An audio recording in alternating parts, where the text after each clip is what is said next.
What is going on, everybody? What is going on? It is Friday, December 30th, 2022. It is the last Friday of the year.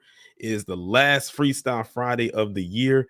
And y'all already know what that means. That means it is time for the end of the year stream. I'm so glad that everybody is, here right now. Everybody's going to start coming in a couple of minutes, and the link is already posted and pinned right there at the top for anybody who would like to come on. Of course, the end of the year stream is like one of the major kickbacks that we have on this channel. At one point, I was only doing one type of stream like this per year, and it was always usually at the end of the year. But Freestyle Friday was something I just kind of kicked off this year so people could come up more often. But this is going to be a major one right here because it is the last one of 2022. So hopefully we get as much participation as possible. Hopefully we can get more people up here that have never come on before. I usually see some of the same faces every single month, and I have no problem with that. But I would like to also see some and hear from some new people as well. When y'all come into the room, make sure y'all go ahead and hit that like button. Make sure y'all also go ahead and hit that subscribe button. If you are new, I would definitely appreciate that. Go ahead and share this stream and let the people know that we are live and we're going to have a good time for the next couple of hours. I can't wait to hear from the people, and see how everyone's doing, how everyone's year was on YouTube, off YouTube, good, bad, otherwise, whatever the case may be. We really gonna have some fun with this tonight. Let's see, who do we have in here so far? Zoe Fang. Now, you left a comment days ago, like when I had this published like a week ago, and you was like, "Oh, I can't wait." You were literally the first comment to come through here a few days ago. But welcome. Let's see, we got Kid Gravity, Judah Queen, Till Dog 12, Judah's Lion, Blue Spider, Dewani, Spidey 2, D. Reed, Real Women Don't Do Nonsense, Tidra Mitchell. Welcome, welcome, welcome. Mike Jefferson, what's going on? I'm glad that everybody is in the chat right now. People are still coming in right now, giving a little bit of time for some more people to come on in. And we just going to go ahead and get right into it because, of course, this is, the Freestyle Fridays are not structured. And this one definitely really isn't structured because it is the last one of the year. But, I'm going to let some more people come on in who would like to come on. But before I actually bring anybody up, let me go ahead and let me give a huge shout out again to Professor Black Truth for that shout out that he gave myself and Lisa Cabrera and Chris Crazy House yesterday on his show. I'm going to go ahead and play the what he said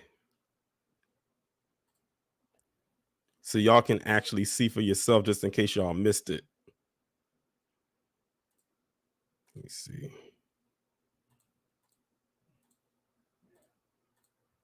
Please allow me a moment to mention a couple of the other new voices of Black media.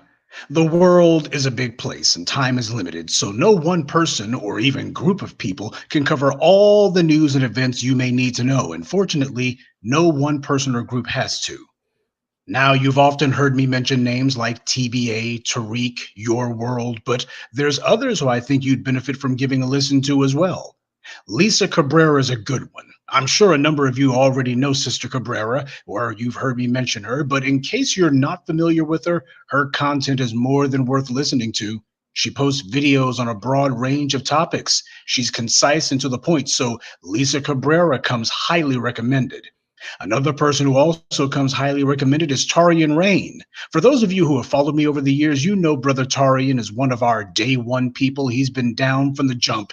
Solid as a rock and sharp as a blade. Always some news item that you might have missed. If you like what it is you hear on my channel, then you'll like what he posts as well, so check him out.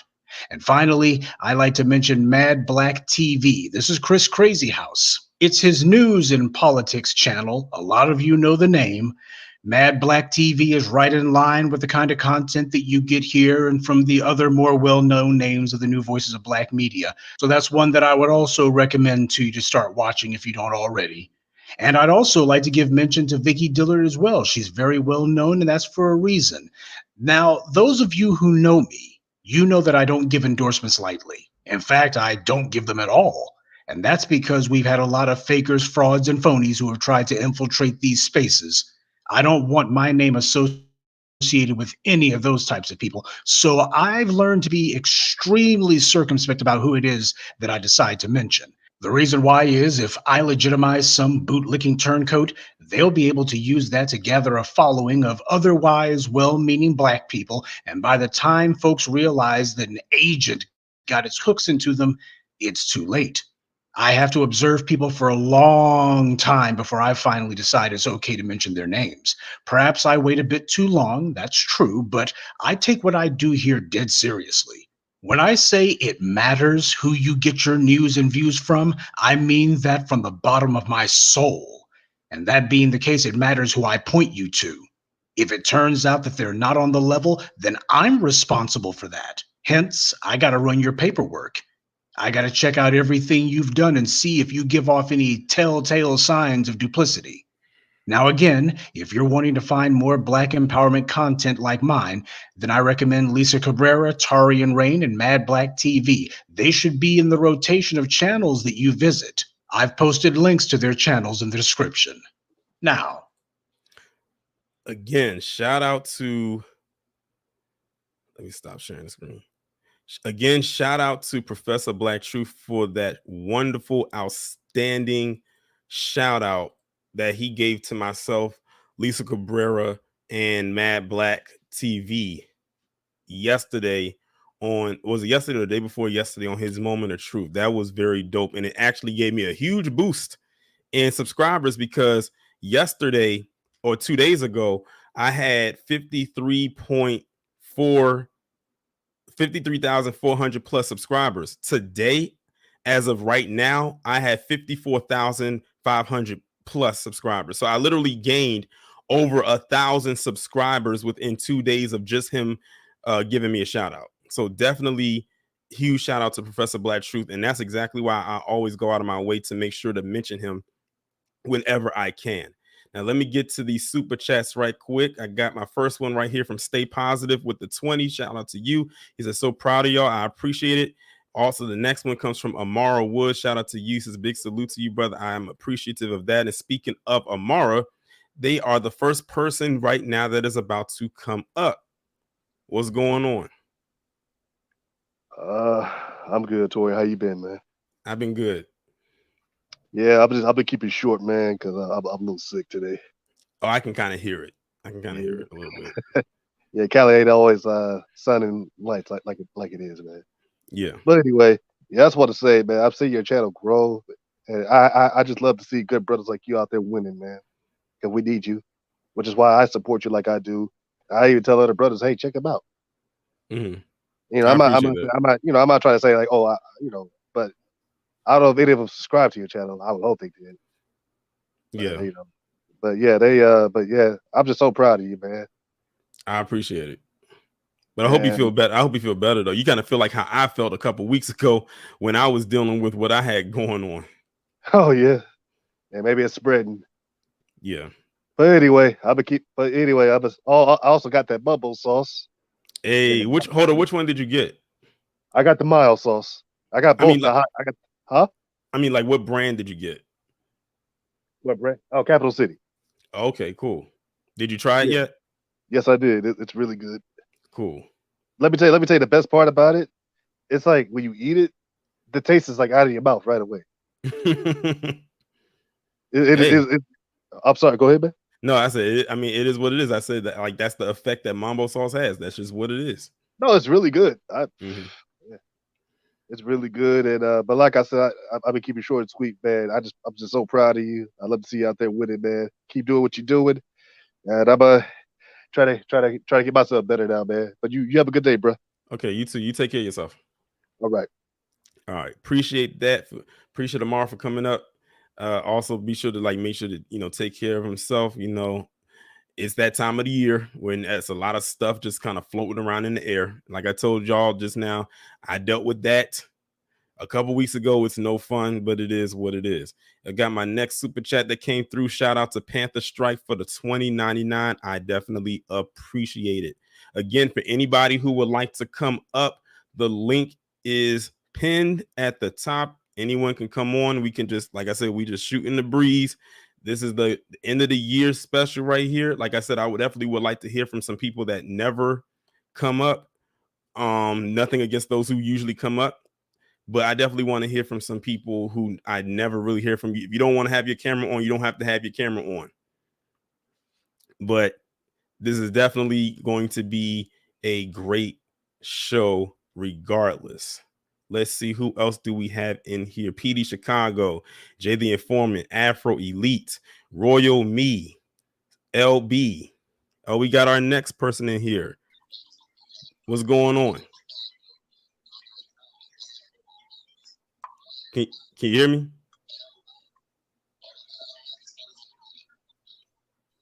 I don't know if there's something going on with their audio or their. Oh, I'm on.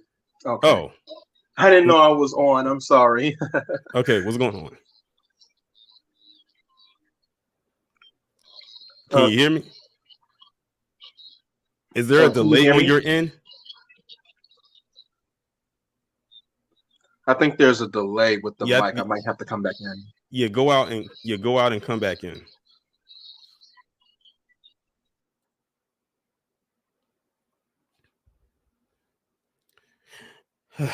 Okay. Judah Queen said Mumbo Sauce is a hit everywhere now. Yeah, it's pretty much made its rounds. It pretty much made its rounds.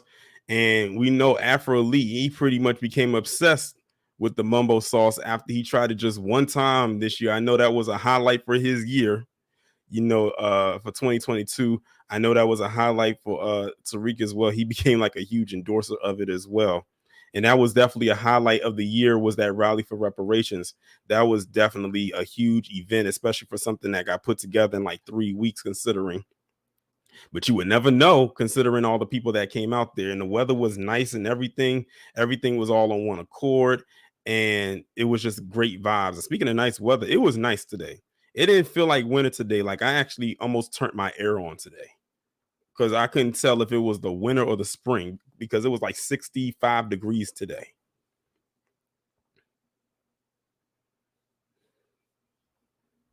Shout out to Janesta for the super chat for the $5. She says, Happy New Year to everyone. Much love. I appreciate you, Janesta. Janesta has been a huge contributor to my channel all year. Literally, she contributes just about to almost every premiere that I do and almost every live stream that I do. So definitely a huge shout out to Janesta. Capuchon, he said, did you get that link I sent on Twitter?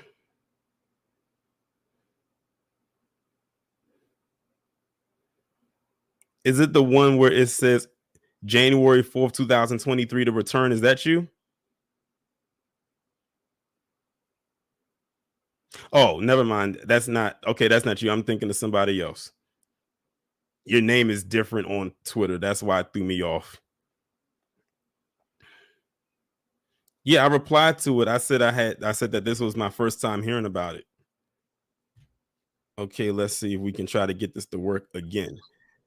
All right, is it better now? Can you hear me better? Yeah, I can hear you better now. Excellent. All right. Well, first of all, once again, hello. It's nice to finally speak to you once again. So cool. Yeah. But what I want to ask you real quick is maybe you've heard about that story that Tariq has posted about that 13-year-old child that got killed by that suspected white supremacist. Yes, the kid's name I think was Sensei Reed. Sensei Reed. Yes, I did hear about it. Someone informed me about it, I think yesterday. Okay, yeah.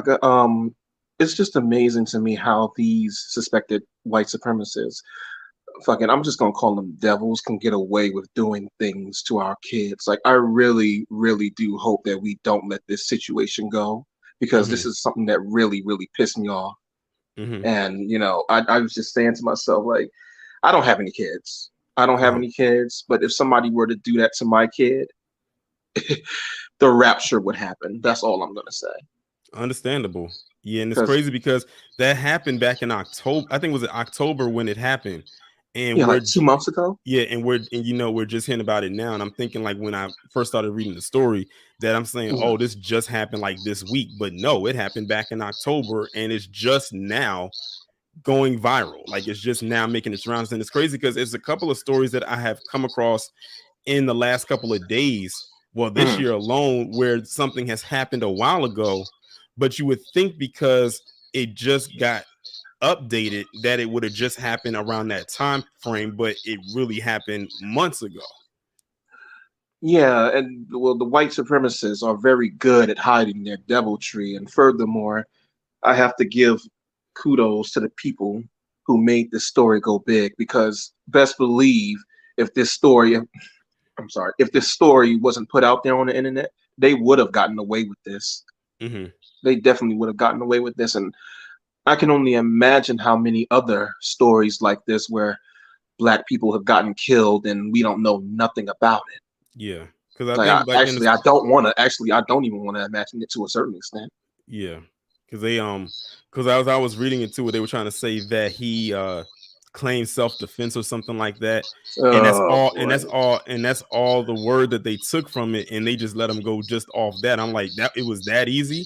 They're so full of crap. If you can't handle a 13-year-old child and you're a grown-ass man, and what's crazy is his sister, I think they said it's his sister-in-law, and I believe his mother, they both got on Code and tried to like big up the whole thing about him claiming self-defense. I'm like, y'all weren't even there, so why are you even contributing to the story? Like, they even said it was a witness there that saw him actually shoot and kill this kid. And I'm like, y'all are going to try to take the word of him versus what the witness saw. Yeah, because they arrested him like at the beginning of October, and then he got the charges dropped like 2 weeks later. Yeah, they're currently trying to get that prosecutor and I think the judge as well, thankfully.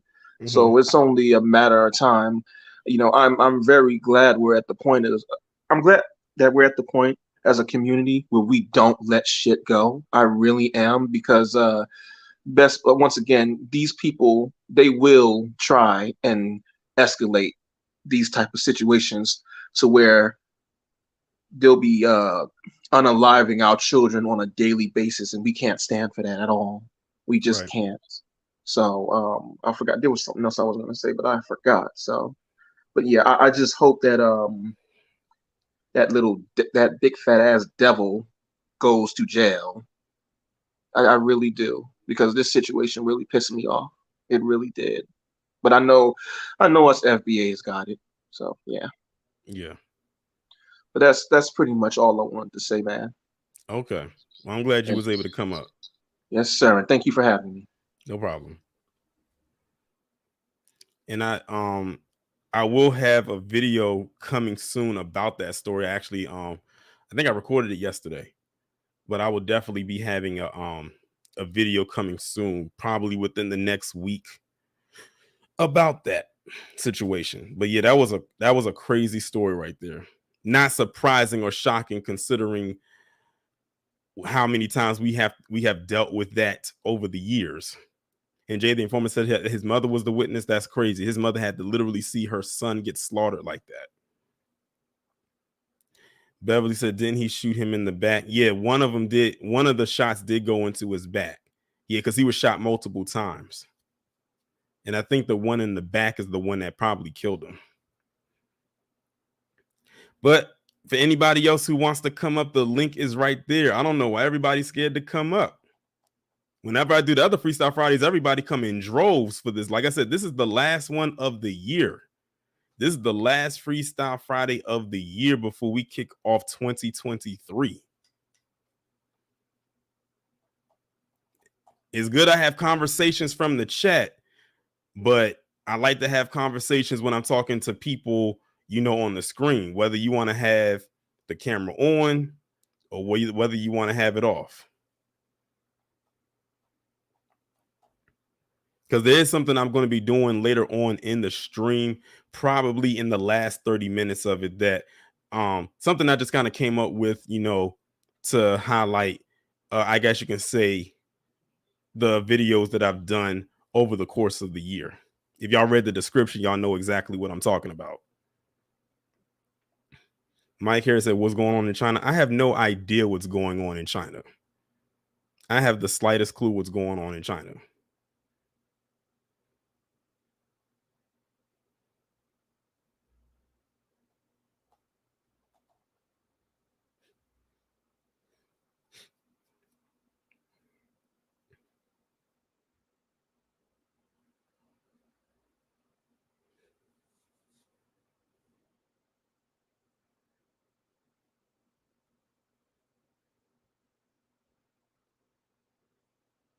Hey, Mr. Knickerbocker, she said, Happy New Year. Happy New Year to you as well.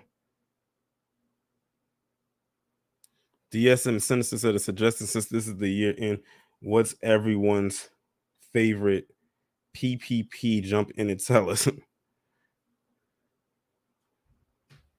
It was so many of those. It was so many of those this year. I couldn't even tell you what my favorite one is. But you'll find out based on view count on volume later on in the stream what the viewers as a collective thought was their favorite one.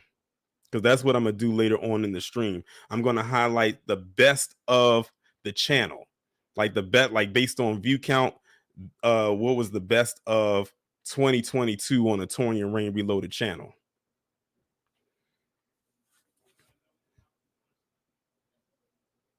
69 Candles and Flame Daughter of Zion said, Happy New Year, everyone. Happy New Year to you as well.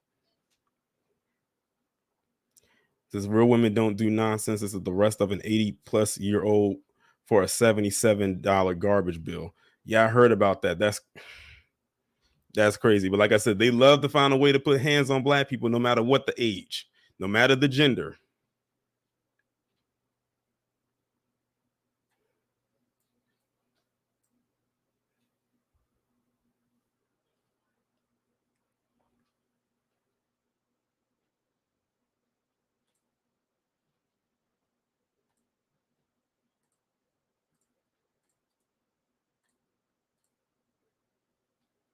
I posted the link again just in case some people forgot that it was pinned at the top. I don't know why nobody wants to come up. Like, that's crazy. Because the reason why I'm having it open like this is so the stream can go on for longer. But if no one comes on, the stream will get cut short. And I don't want it to get cut short. Because it's like, it's no fun if I'm up here just looking at the chat and talking to the chat. That's no fun. Like I said, you don't have to have your camera on. It's crazy. People will pop off in the comment section. But when it's time to come up, then it's like, oh, I don't know what to say. And it's almost like I'm talking to myself. I have 73 people currently watching right now and a whole bunch of people in the chat. And so far, only 2 people came up, and one came up and they wasn't even feeling good.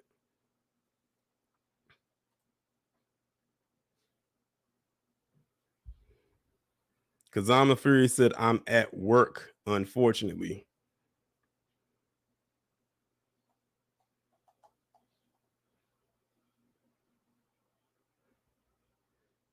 Janessa said, everyone is shy. Not everyone is shy. Not based on them comments that I be seeing in the comment section. All of y'all can't be shy. Trust and believe. I bet you if I was to meet some of y'all in a setting that was like a party, I wouldn't see no shyness. I highly doubt it. Still Rain said, in my hometown of Columbus, a white boy got away with shooting a 13-year-old black boy, and the white guy was a convicted felon who shouldn't have had a gun in the first place. As Rob says over at Blacklight Revelations, the world is indeed correct. Yeah, that's what I'm saying, Amar. Like I said, when I be doing the Freestyle Fridays throughout the year, everybody be coming up. A lot of people, I would get a lot of interaction, but now that I have the last one of the year, everybody wants to act like, oh, I don't know if I want to go up there, or I don't know if I want to come up. Y'all lucky this is not like school where the teacher asks, can one of y'all tell me what 2 + 2 is, and no one wants to raise their hand, and they just say, okay, I'm gonna go to the book, and whatever name I point to, that's who has to answer the question.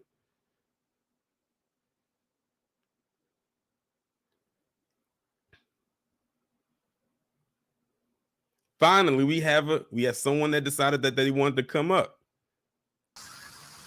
What's going on? I'm good. I'm calling from Canada. I'm in Toronto. Oh, okay. Shout out to Well, shout out to, you said Toronto? Toronto, yes, Toronto. Yeah, shout out to Toronto. Shout out to Toronto, Canada. Right.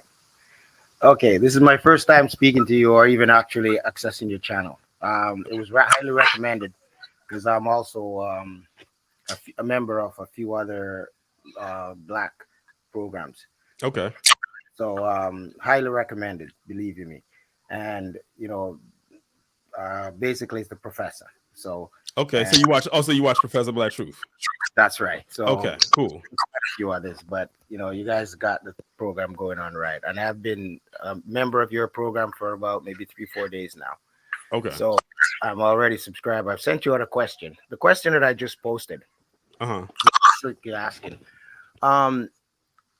As you know, I am a Canadian citizen, but I'm born in Jamaica, grew up in Canada, and all these issues that we're having, it's a global thing. It's not just an American thing. Okay. So I can tell you from personal experience, this is no surprise. I could have ended up dead already based on a lot of these things that I see people lost their lives for and issues. I'm lucky enough to live to be 60 next year and a couple of days from now. So my question is this. What I've realized, this is not hold on. Go ahead. Okay, sorry. This is not an American issue. It is a Black issue, period. And we as a Black should always be kind of put ourselves together, fight together, get together, and solve this thing together. So we're not going to get anywhere by, you know, isolating, oh, you're Jamaican, you're Trinidadian, you're whatever, you're American. Come on, man. If we want strength, we don't need other issues. So when I hear things, and I've brought this across the board ever since, we all have to get together and solve this thing because we're not solving it fast enough, you know, especially as an American or even in Canada here. So that's my question. I'm not sure if, you know, people who are listening can add their contribution, have solutions, and get it out there. So hold on. So exactly what is the question? Okay, so the question is basically, why is it that when most, you know, networks, you know, social media, all these guys, everyone that's putting out, they don't reach out globally and say, listen, I'm not just looking for an American to help me to solve this situation. I'd like this situation to be solved, you know, and I want it to be solved now, not just for an American child, an American, you know, family, everybody, because we all know. And if anyone ever get on this thing or come on social media and said, this is not an issue globally, I know you're lying. You're lying because I've just made a point. I'm calling from Canada, like I said, Toronto. You think we're living in a it's an ice box or whatever, but that's as far as it goes. We still got issues with white supremacists. You know what I mean? Yeah. So get together. Well, here's the thing. When it comes to like dealing with white supremacy and everything like that, especially in America, like in the States, in the US, Black Americans, for the most part, should or be aware of how white supremacy actually works. Unfortunately, some, you know, have their heads in the cloud. I always say that Black people cannot afford to live in la la land. We have to live in reality. We can't. We don't have the luxury to actually be in that position. And to echo what someone said in the chat, a lot of Black people in the diaspora don't even claim themselves as Black. Like they'll claim themselves as their own separate like entity, but then if something pops off, then they want to run to Black people for assistance. Like I don't know if you heard about the story about the it was a Black man. It happened this year, as a matter of fact. It was a Black man who lived in, I forgot what state it was in. I think he was from Nigeria. I think his family's from Nigeria. So I think he's like first generation born, or maybe he came over, immigrated over here. He had got murdered by some cops, you know, how it usually is, you know, when it comes to these race soldiers. And then when we like did some digging, you know, when it came to him and, you know, looking up not so much only his history, but his family history and everything like that, they was on that whole gravy train of, you know, not claiming themselves as black and everything like that. And it's like, when you come over here from another establishment and you are melanated, particularly one who looks, you know, black, when you come over to America, it's the US, it's a whole nother ball game. I said, now you are under the umbrella of being black, and they're going to see you as such. Look at what happened with Botham Jean and Amber Geiger. We know his family's from Haiti. He didn't have the luxury, or his family didn't have the luxury to say, oh, I'm Haitian, you know, I'm not, you know, black, I'm like not a black American, because she didn't see that. She saw a black man, went into his apartment and shot and killed this man. Look at I keep forgetting his first name, Obum Selly, the one who was dating that OnlyFans model, the one who murdered him. Like, and look at all the buck dancing he was doing when it came to black people and what he was saying. That's why a lot of black people, specifically black Americans, did not vibe with him with after what happened, because of what he was saying about black people on online. And then you had a lot of people that got upset because we didn't like just extend the olive branch out to him. And I say that's the thing. We are literally starting to gatekeep a lot of things, because even though the diaspora is large, a lot of people in the diaspora keep trying to, like, you know, gatekeep and like separate themselves and section themselves off. But then when something happens, who do they run out and reach to in hopes that they give attention to what's going on and whatnot? So that's really what it boils down to. No, I'm not disputing what your defense or your explanation in this process is. But what I'm saying is this: I know for a fact that there are many, like you said, you know, like we had the same situation. Almost anything that happened in the United States that happens here in Toronto, Canada. Let me tell you, because I can tell you, I know of, you know, young, you know, this boy was like maybe 16, 17, when an officer cop beat him with a piece of pipe. Right now, the kid is blind in one eye, and you know, and the cop is now, you just basically got an opportunity to resign from the force.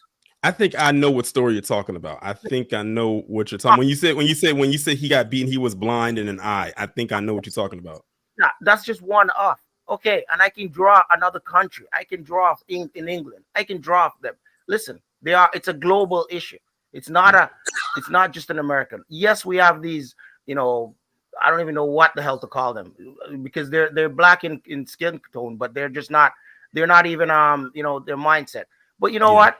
We will, you know, it's even sometimes even closer. It's in your family. Yeah. It's in the family. So what do you do? Hey, I rise over that shit. Trust me.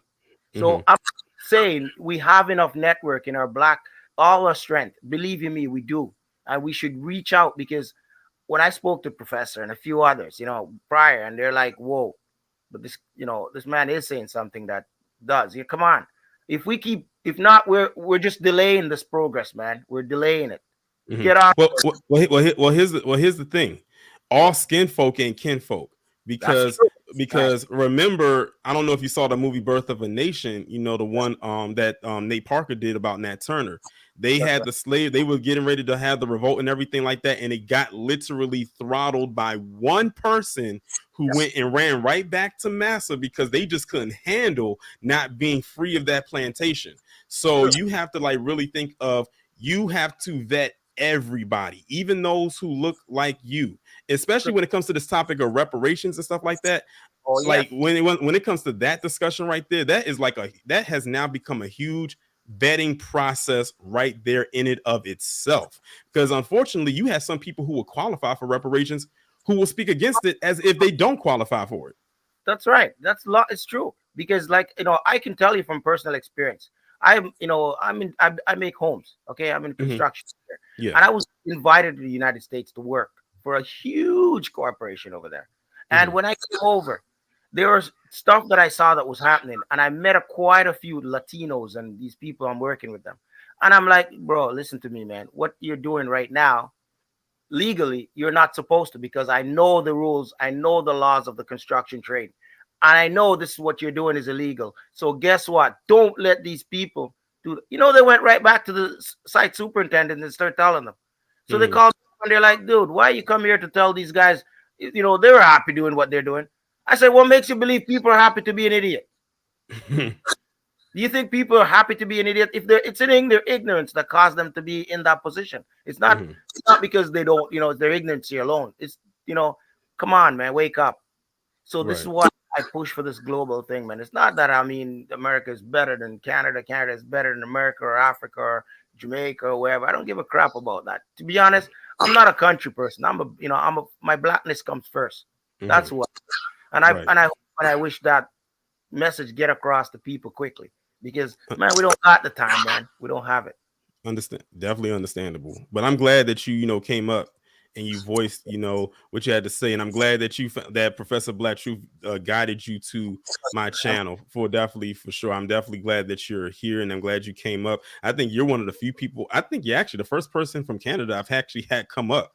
So this is like a historical moment right here. So I'm glad that you came up and voiced what you had to say.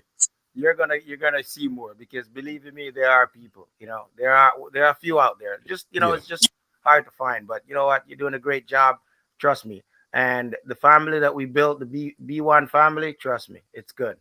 I highly respect it. Believe you me. I don't care where it is. So good luck, man, and keep the shit going, please. Thank you.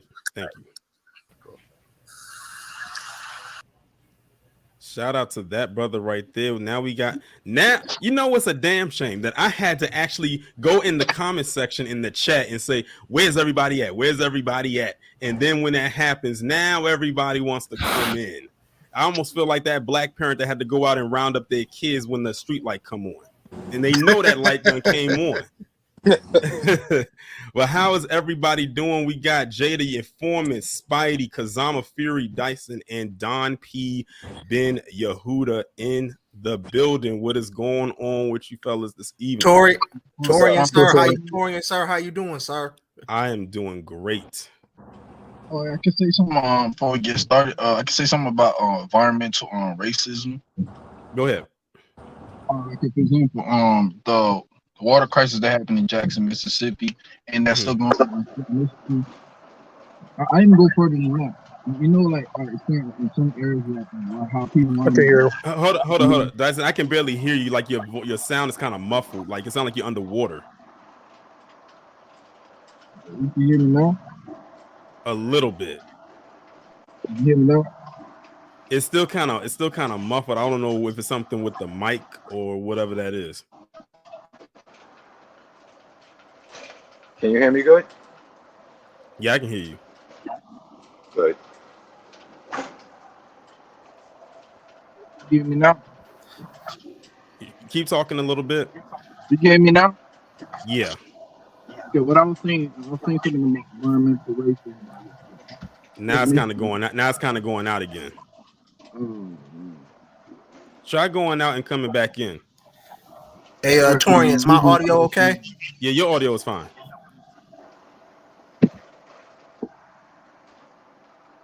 I don't know if it's maybe because he's talking through a phone or whatever the case may be, but how's everybody else doing? I'm good, bro. I'm good. Okay, cool. I think, Spidey, you a regular up here, so you come up almost every month. Don P, you've been up here before, but Jay, the Informant, and Kazama Fury, I think this is the first time you two have been up here. That is true. Second time. Jay, you're right. It's just been a while since you've been up here. Yeah, it's been a while. Right. But how are y'all doing though? I'm doing good, man. Ready for the new year. That's good. Is there anything that happened this year that stuck out to you? Like, it could be like something that's in the news, something I probably talked about. It could be something that's going on with you personally. Go ahead. No, go ahead, man. No, I was saying it's funny, like the reparations talk, you just mentioned that, but you did a video earlier today about how $65 billion is needed to fight a war. Mm-hmm. That we shouldn't have nothing to do with. Right. But no checks are being cut. And no studies are being done. They're just like giving the money just just freely. Like Zelensky just said, hey, I need $65 billion for, the aid in this war. And they just signed it right over willingly. I'm like, I hope the people, the taxpayers, know that some of that money is coming out of our pocket to pay for that. And I keep saying to myself, where is this money actually going? Because you got to think of all the billions of dollars over the course of this year they have sent over there. You cannot tell me all of that is for that war. Because I had read somewhere that apparently, allegedly, his wife went on some kind of a shopping spree. I said, what does that got to do with a war? They're not concerned about that war. They're not concerned about that. Oh, no doubt in my mind. And I was actually thinking about it. Looking at that Ukraine situation. Is that me? Who's did somebody have like a radio playing? Yeah, that's what. Was that me? I don't think so. Okay. Yeah, looking at the Ukraine war, I think that's more about oppressing or suppressing rather Russian, because BRICS is on the rise, and with BRICS being on the move, the United States can sanction countries like they used to do and harm them economically. Now that we have BRICS at play, it's more of a fair game, free economy, and they don't want that, so they need to fund this Ukraine war to, try to punish Russia, but it's not going to work. At the end of the day, it's not going to work. So we can give them $1 trillion. It's not going to work. They're not going to win this war, and Russia's still going to be part of BRICS, so they might as well stop crying about that. Right. I personally feel like Ukraine is trying to be the next superpower at any cost. I doubt that. Oh, but besides that, let me get back to I made a statement earlier. When I said the mother was the witness, I was actually talking about the 30, I think he's like 38, the 38-year-old who shot the unarmed, I think he shot the brother, the 13-year-old brother. So the mother was the witness for him. And I kind of found that just to be like kind of despicable, because they let this guy out. He just gunned down a teenager. Yeah. And one of the witnesses was the shooter's mother. And I was like, this is unbelievable, man, because you're gonna let this guy out of jail. He just murdered somebody, talking about stand your ground. I just couldn't see that, man. Yeah, like I said, they got on cold. His mother and his mother and his sister-in-law got on cold real fast. What was you saying? Now, I said, what do you call that whole thing when the white guy gets away with it, or he gets Operation Protect the White Boy? Exactly. Listen, and that was a phrase I just kind of came up with on the fly this year, and it's crazy that it's so many stories out there where either ones I talked about or didn't talk about where that definitely applies. That definitely applies to that one right there, because all he had to say was, "I was defending myself." Stand your ground is not. That's all he said is I was defending myself from allegedly being jumped. And it was like, where were these other kids that was messing with you? And then they were talking about his truck, and they were saying that there were bullet holes in the truck, but none of those kids that allegedly tried to jump him had a gun. So where did those bullet holes come from? Like, it sounds to me like you was getting into it with somebody else, but all he had to say was, I was defending myself. This was self-defense. They just took it at face value, and 2 weeks later, he was out of jail with all charges dropped. Such BS. Yeah, it is BS. Stand your ground does not work for black people. Look at Kenneth Walker. Enough said. And look how the police are different with PC people. Those two cops that you reported on that got killed by that Karen? Mm-hmm.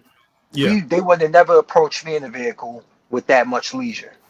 Oh yeah, and then you're the one where they and then she had killed herself. Yep. Mm-hmm. They would have never approached me in a vehicle like that. They had been guns drawn. If I would have sneezed, I've been riddled with bullets. I said that they always follow protocol when it comes to them, but with us, it's complete full out aggression when it comes to us. And they can't say that that's not the case, because history has shown that, and even up into modern day, it has proven itself then. It still does. That's true, man. Yeah. And even with that other case with I know Professor Black Truth reported on it. I think you did too. Caden Smith, the one that he offed those three brothers, and they pretty much let him go out on bond with 3 bodies on him. That's kangaroo court right there, right? Exactly. And this is why, like, I believe that we got to be more involved in local politics. We got to know who our local politicians are, man. Exactly. Most definitely. Hey, sorry guys, I gotta go. I got a 911 call. Thanks for having me up there. I know I wish I could stay longer, but I gotta go. Take care, sir. Yeah, I stay worked safe, man. 911, so I got to save some people. You know. All Stay right. safe, man. Cool. FBA, man. FBA. All right, man. Oh, what else? You can hear me? Yeah, I can hear you better now. Oh, okay. What I was talking about was environmental racism, like with Flint, Michigan, and Jackson, Mississippi. But I was gonna further say, and even with the supposed urban neighborhoods, they plant factories in these neighborhoods. Or not even factories in the neighborhoods. They keep the same pipes, the pipelines, same buildings and whatnot. They know to keep people sick. Mm-hmm. Like, or yeah, if you ever wonder like why we have like having asthma or high blood pressure, and, you know, all kinds, it's because of the environment we're living in and whatnot. Almost definitely. I wouldn't. That's Yeah, true. like it's intentional that they put those kind of things in these type of areas, and then when they want to gentrify everybody out, then all of a sudden those issues just mysteriously and magically disappear. That's another thing that's not talked about during with gentrification. Yeah. Oh yeah, I definitely see that firsthand when in the area that I live in, because I remember when I went to college back in 07, the area I'm in looked a whole lot different. And it seemed like every time I came home for a break, something new was added there that wasn't there the year before. And I went to school from 07 to 2011, and I live in Maryland and close to DC. And so I was around when they were starting to build up the National Stadium, which is the baseball stadium. And they started with the stadium, and then all of a sudden it started to expand to high-rise condominiums that was built, that was surrounding around that area. And then now they completely gutted out Berry Farms, which was a complex that was built by former Mayor Marion Barry, who I always hold in high regard, and y'all hear me talk about him often. He had a complex called Berry Farms that they completely gutted out. Some of the structures are still there, but it's nothing there. And because now they're like in the process of gentrifying it right now. They actually have some condos that's near it, but then they probably going to put some ones there. They're going to probably bulldoze that area, flatten it out, and put some high rises there. And then after they were done with the stadium, a couple years passed, and they ended up putting the soccer stadium literally right down the street from the baseball stadium. Like you could literally walk from the baseball stadium to the soccer stadium and get there in about 10 or 15 minutes walking. It's that close in proximity. And all of that is like right there. It's like a bridge that you cross over. And when you get there, you'll be able to see all of that. When I was in school, none of that was there except for maybe the baseball stadium. But now it looks like its own separate city. And it's crazy because Georgetown was the only quote unquote upscale place in DC where most of the white people, or those who had money, lived at. Like that was like their little enclave, mainly in that area. They were scattered in other places, but especially right there.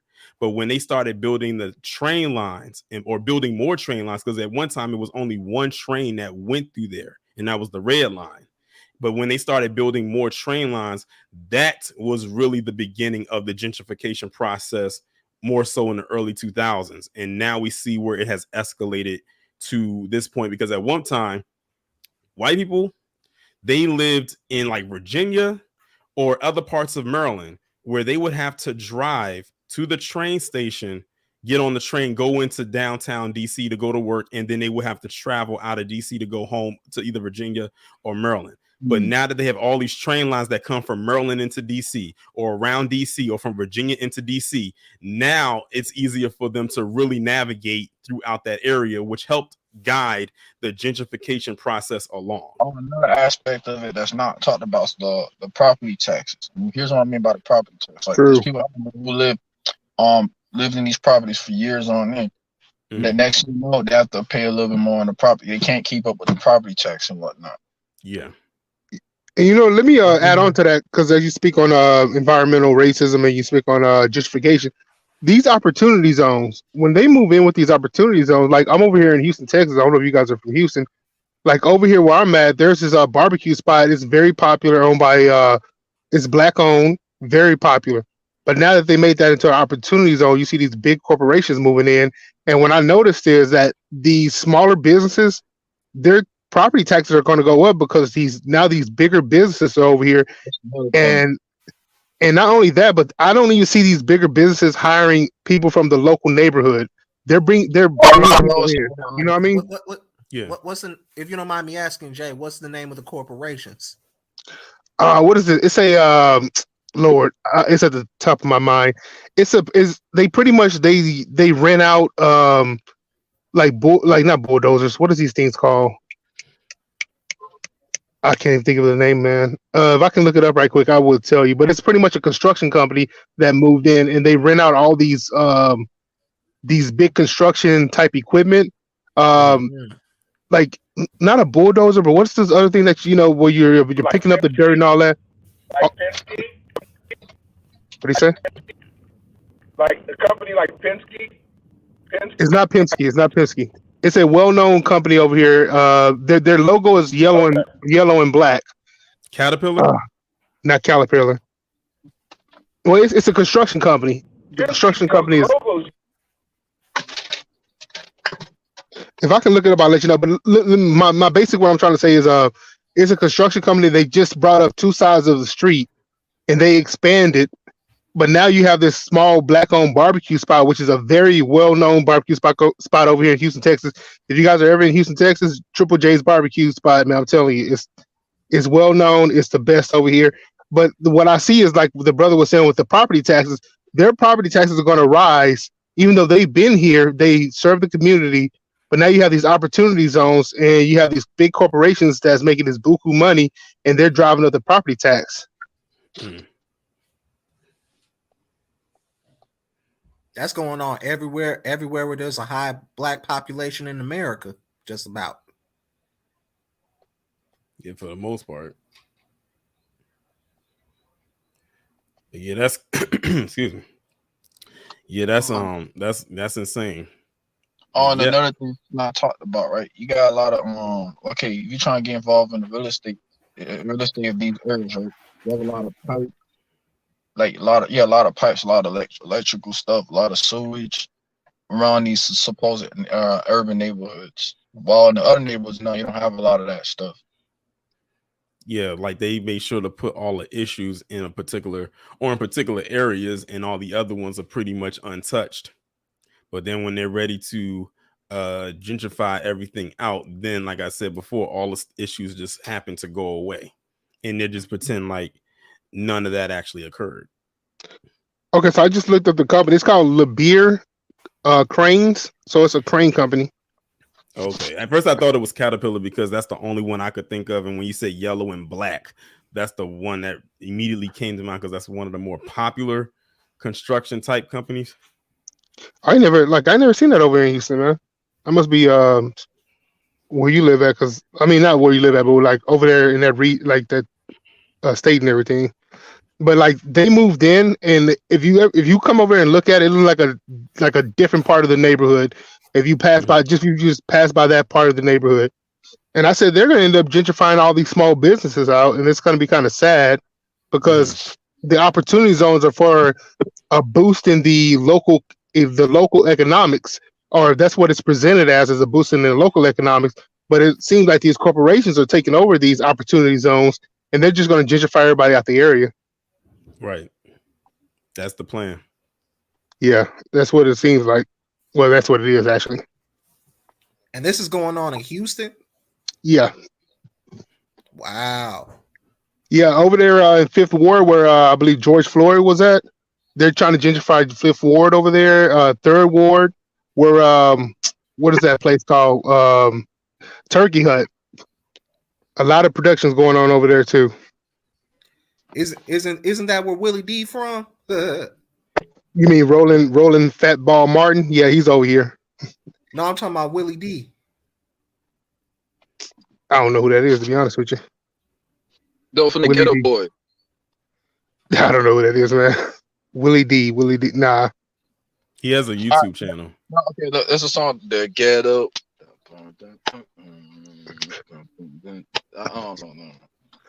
Willie D. I can't say for sure, man. They did that song Mind Playing. They did that song Mind Playing Tricks on Me back in the day. Nah, I'm unfamiliar with that, dude. Okay. Yeah, I'm familiar with UGK and all them, but I'm not familiar with Willie D. But yeah, anyway, man, Fifth Ward, Third Ward over here, Houston Gardens. They're trying to gentrify the area. And one thing I'm concerned with is that black people don't understand the value that they have over here. And while we still have it, they have to, kind of, unite and, just buy up some property, build up the community, build up the surrounding community. Don't wait for these companies to come in, because when these companies come in, they're going to kick you out. They're not here to come in and let you just stay here. And I don't think a lot of black people, they don't understand that. And they don't understand that because they listen to the wrong people. They're getting the wrong misinformation, whether it's Roland Martin, who's from Houston, or it's from CNN. They're getting the wrong information. They might see a couple of Cobblepot. Yeah.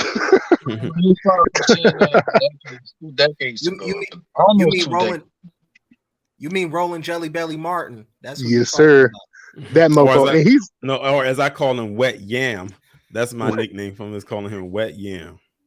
Yeah, bro. That dude, he's something wrong with it. It's something wrong with Roland Martin. Man, he need to lay off them Krispy Kremes, man. They gonna take him out.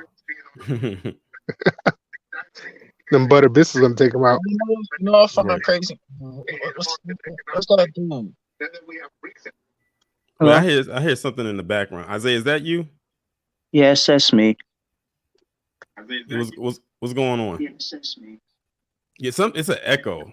Yeah, close the second window. Oh, good. I think you got a second window open.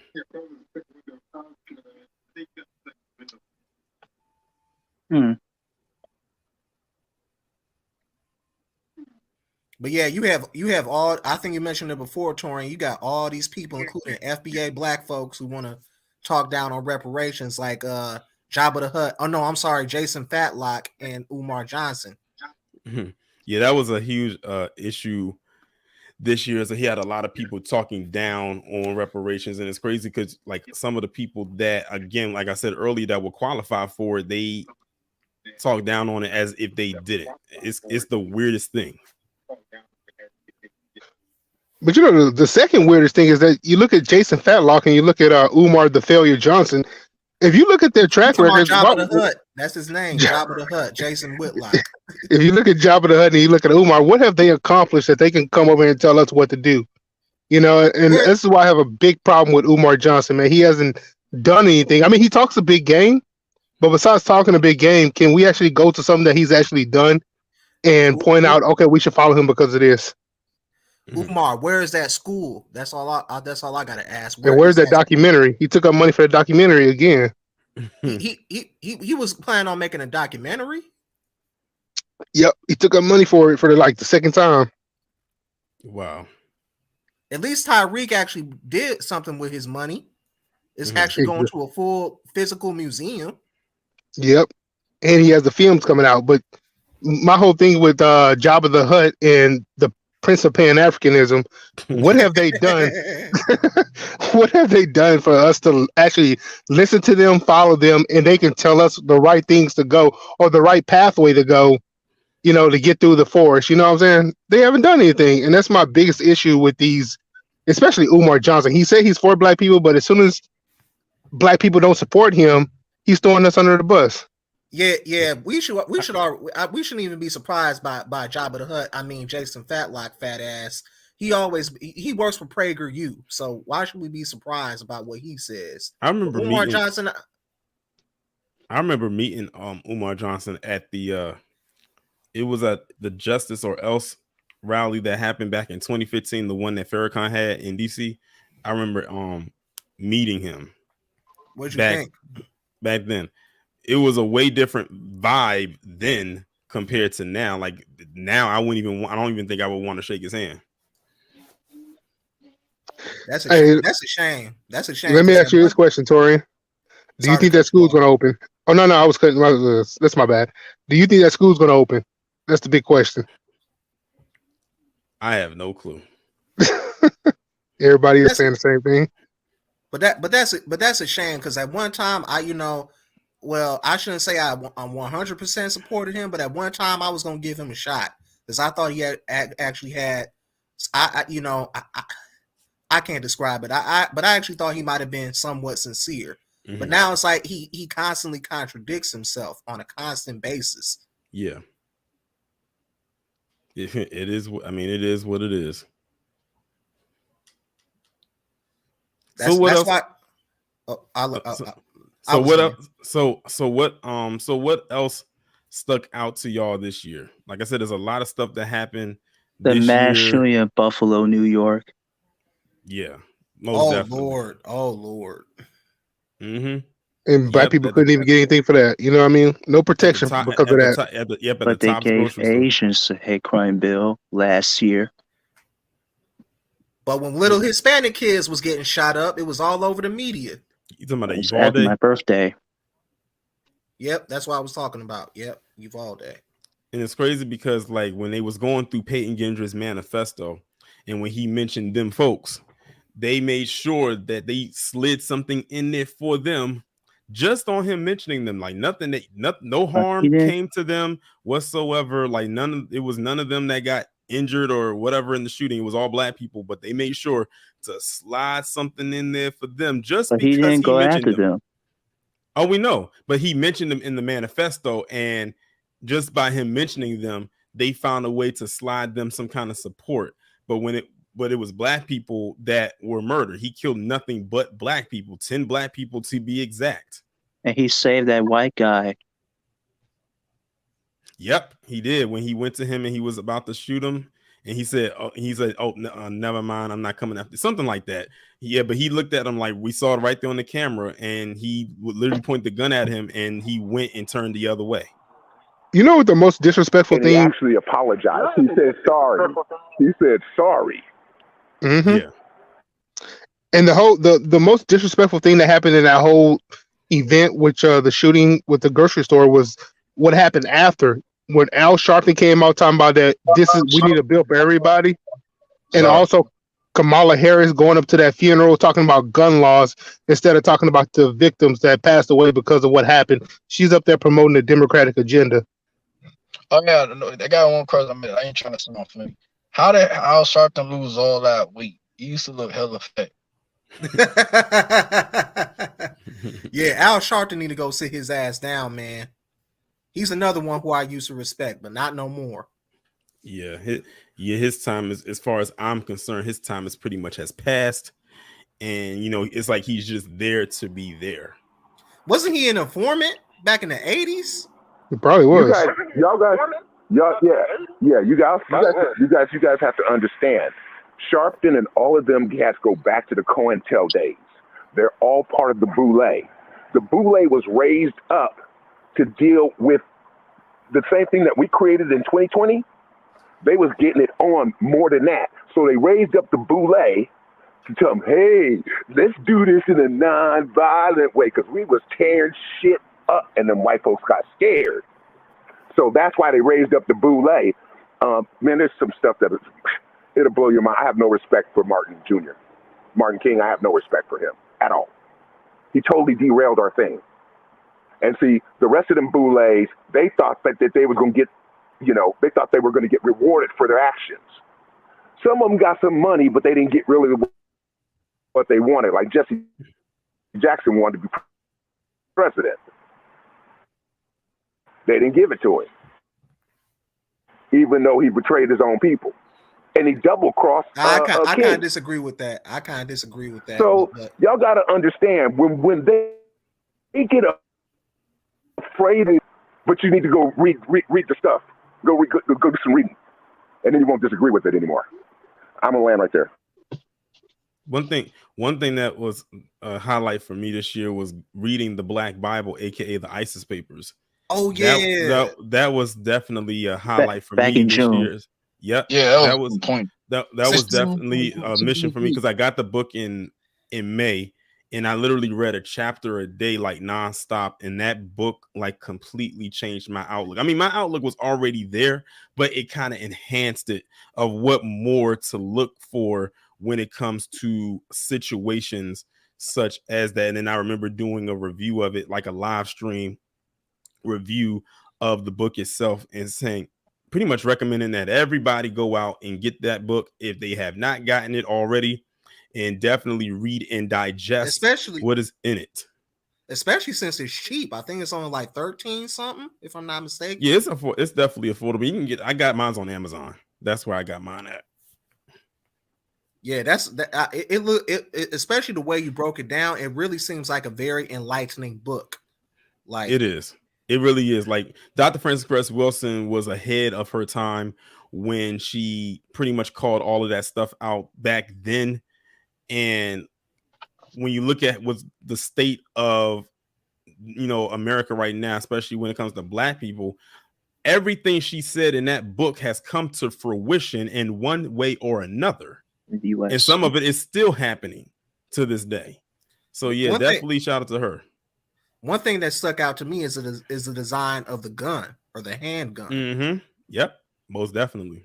I actually have a video coming up about that on Sunday. I'm not going to say what the content is or who it's referring to, but that right there, what you just said and what she said in the book, referring to the gun and how it's seen as the Black man's phallus, that's definitely going to be a subject matter that I'm going to touch on this on New Year's Day. It's a video I have coming up about that. Right.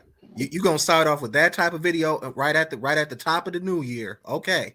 Yeah, when the thing about, and the crazy thing about it is, it's not attached to a news story, but it's more attached to a video that I saw on Twitter, and I immediately thought about the ISIS papers in that chapter.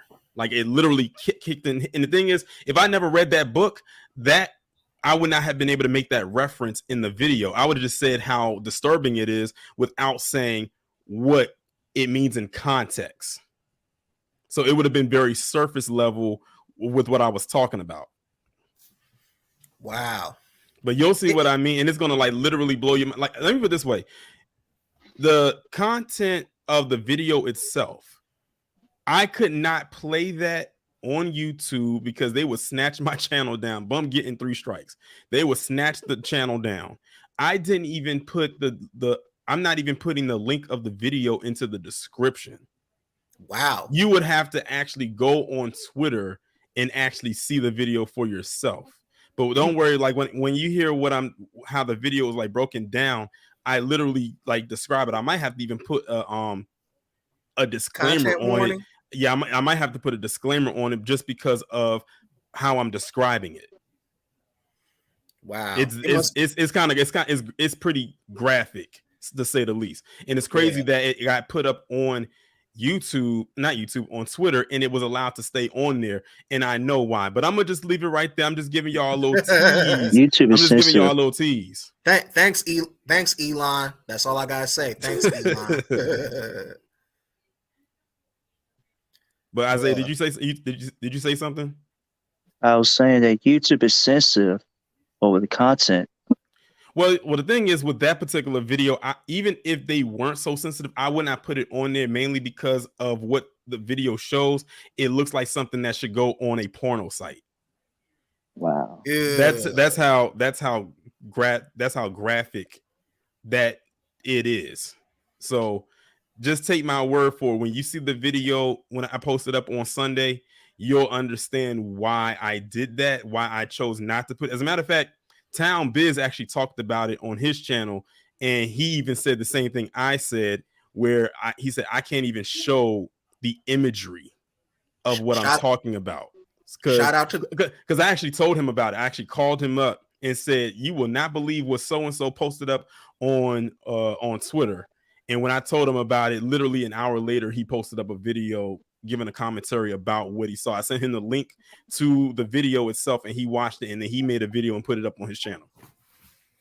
Shouts out to Town in the Bay. Most definitely. Definitely shout out to Town Biz. Definitely one of the best connections I can say that I've made ever since being on YouTube, especially with him and the connections that he has, especially when it comes to the boxing community. I remember he actually had sent me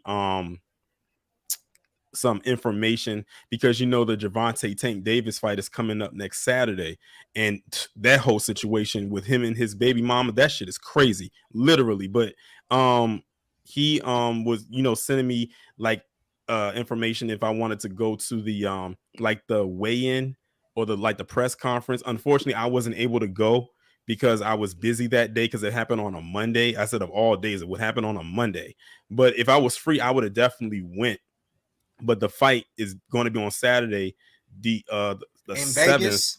No, in DC. It's going to be in DC. Okay. And Makes sense. Yeah, I'm actually going to be working that fight. So this is actually going to be my first time seeing a boxing match in real time, because I've seen boxing matches on TV, but I've never actually seen one in person. But I already know I'm going to be exhausted because those fights, those matches, the time is long as hell.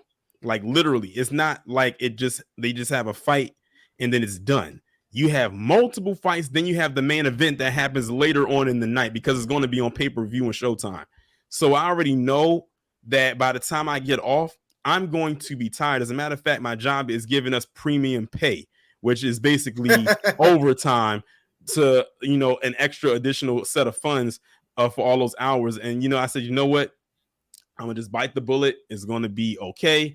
I'm going to go there and I'm going to enjoy, watching this boxing match. And then Town basically said to basically tell him how everything was, since this is my first time seeing a boxing match in person. He wouldn't be able to go? No, because he's out in Cali. Oh, yeah. California. Mm-hmm. Yep. She went there for your birthday back in May. Mm-hmm. That was another highlight for me this year, going to LA for the first time, going to the West Coast period for the first time. And the weather out there was beautiful. It wasn't hot, I think, because it was still a springtime. It was not like the dead of summer when it's like really scorching hot out there. I definitely had a blast while I was out there. I was out there for a whole week. Everything about that trip was just perfect. I can't wait to go back out there when, I'm not sure, but I would like to go to a different part of California. I may go to the Bay Area and go chill and kick it with Town to see what the vibe is like that. And for the longest, I used to always think that the Bay Area was Southern California, but it's actually Northern California. LA is Southern California. So it's San Diego. So the Bay Area, San Francisco and all of those places, Oakland, is Northern California, and they're hours apart. Like they're hours apart. It's not like you can drive from Oakland to Los Angeles in an hour or 2 hours. Like you're talking about 3-4+ hour drive. That's why some people will fly from that area to LA because the drive is so long. So that's how big the city is. Oh yeah, you know what I heard about when I was on one of the live streams, I heard about the LA traffic is the worst type of traffic you ever do. Yes, LA has some of the worst traffic. That is definitely true. That is far from a rumor or a myth.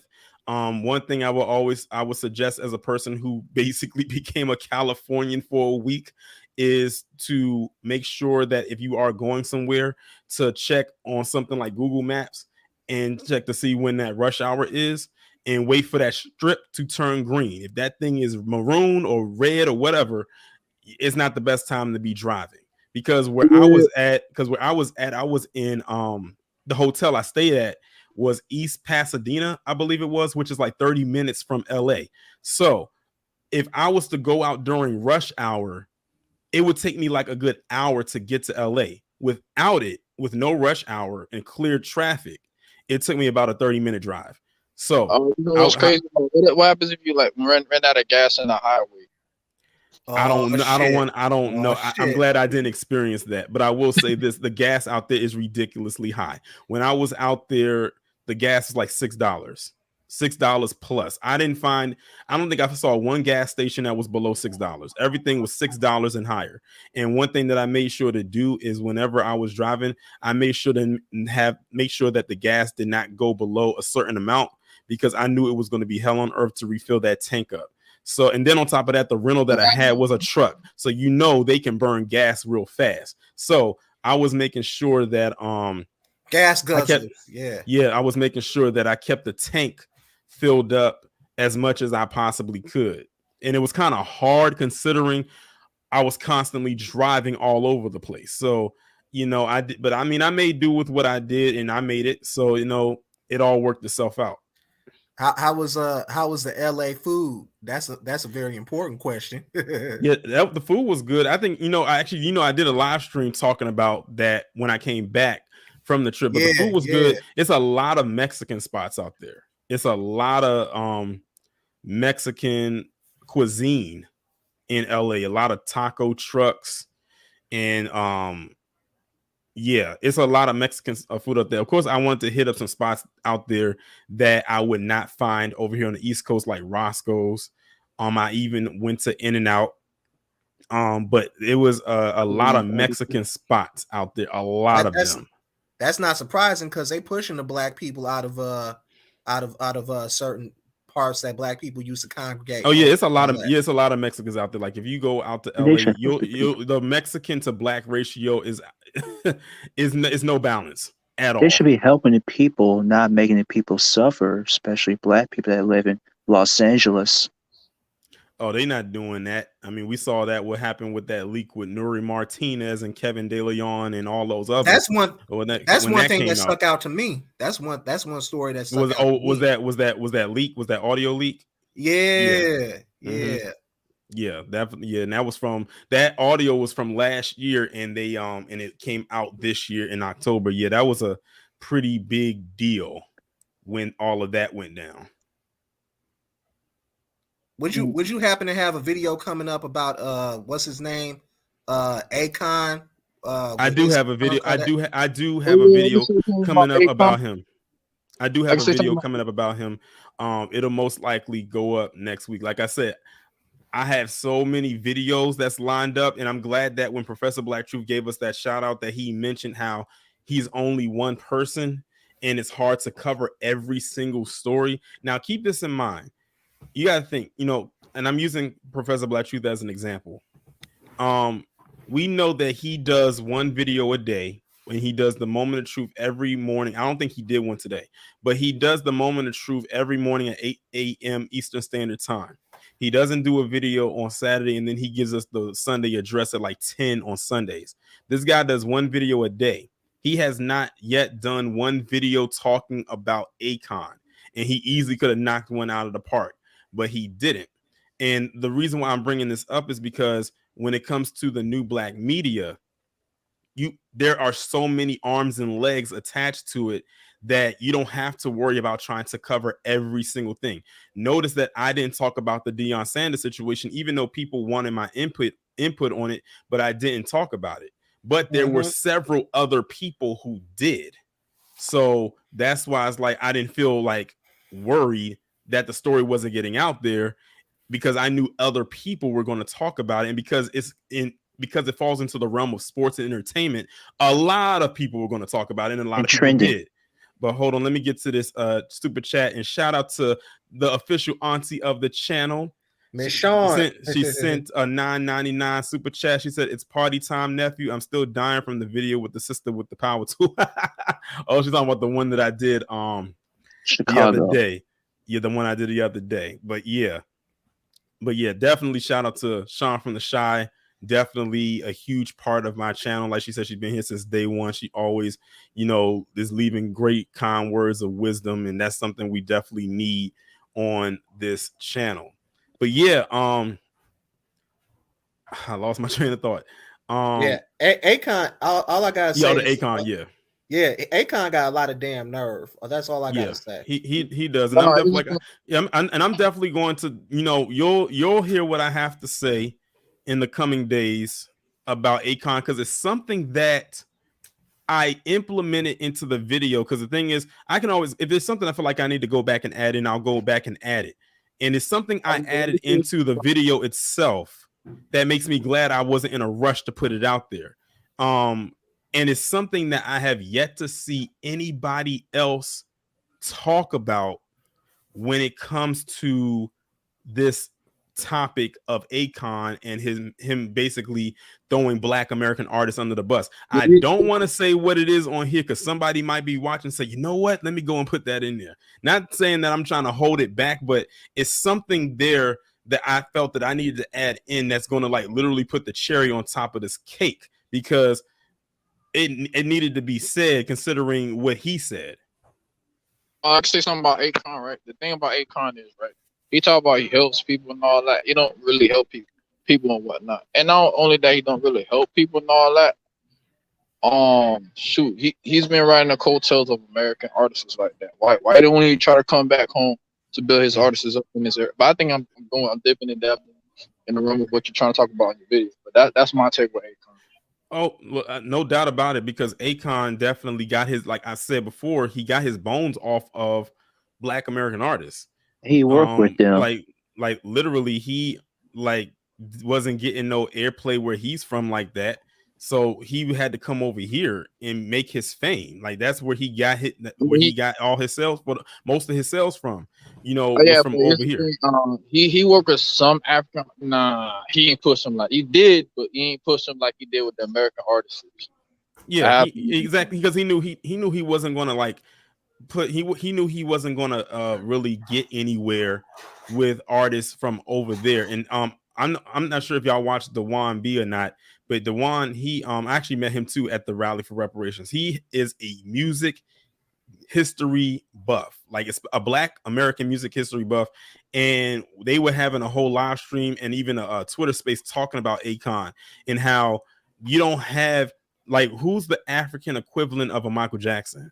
Who's the African equivalent of a Whitney Houston or even an Usher or Marvin Gaye, Chris Brown, or the Temptations? Any like artists like that, you're not gonna find them. Over there. Exactly, you're not gonna find them like that. And if they are out there, they're not getting pushed into the mainstream like that. So when he says something like that, it comes off very disingenuous considering where you became popular from. You didn't get popular over where you're from. You came over here to get popular. And if it wasn't for you becoming popular over here and be making your bones, you wouldn't be able to buy that fake hairline. We know that's a fake hairline.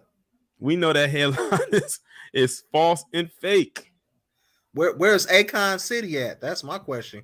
It was, what's so crazy? I was actually looking at the stream that TD Hip Hop Media was doing. Non-existent. Exactly.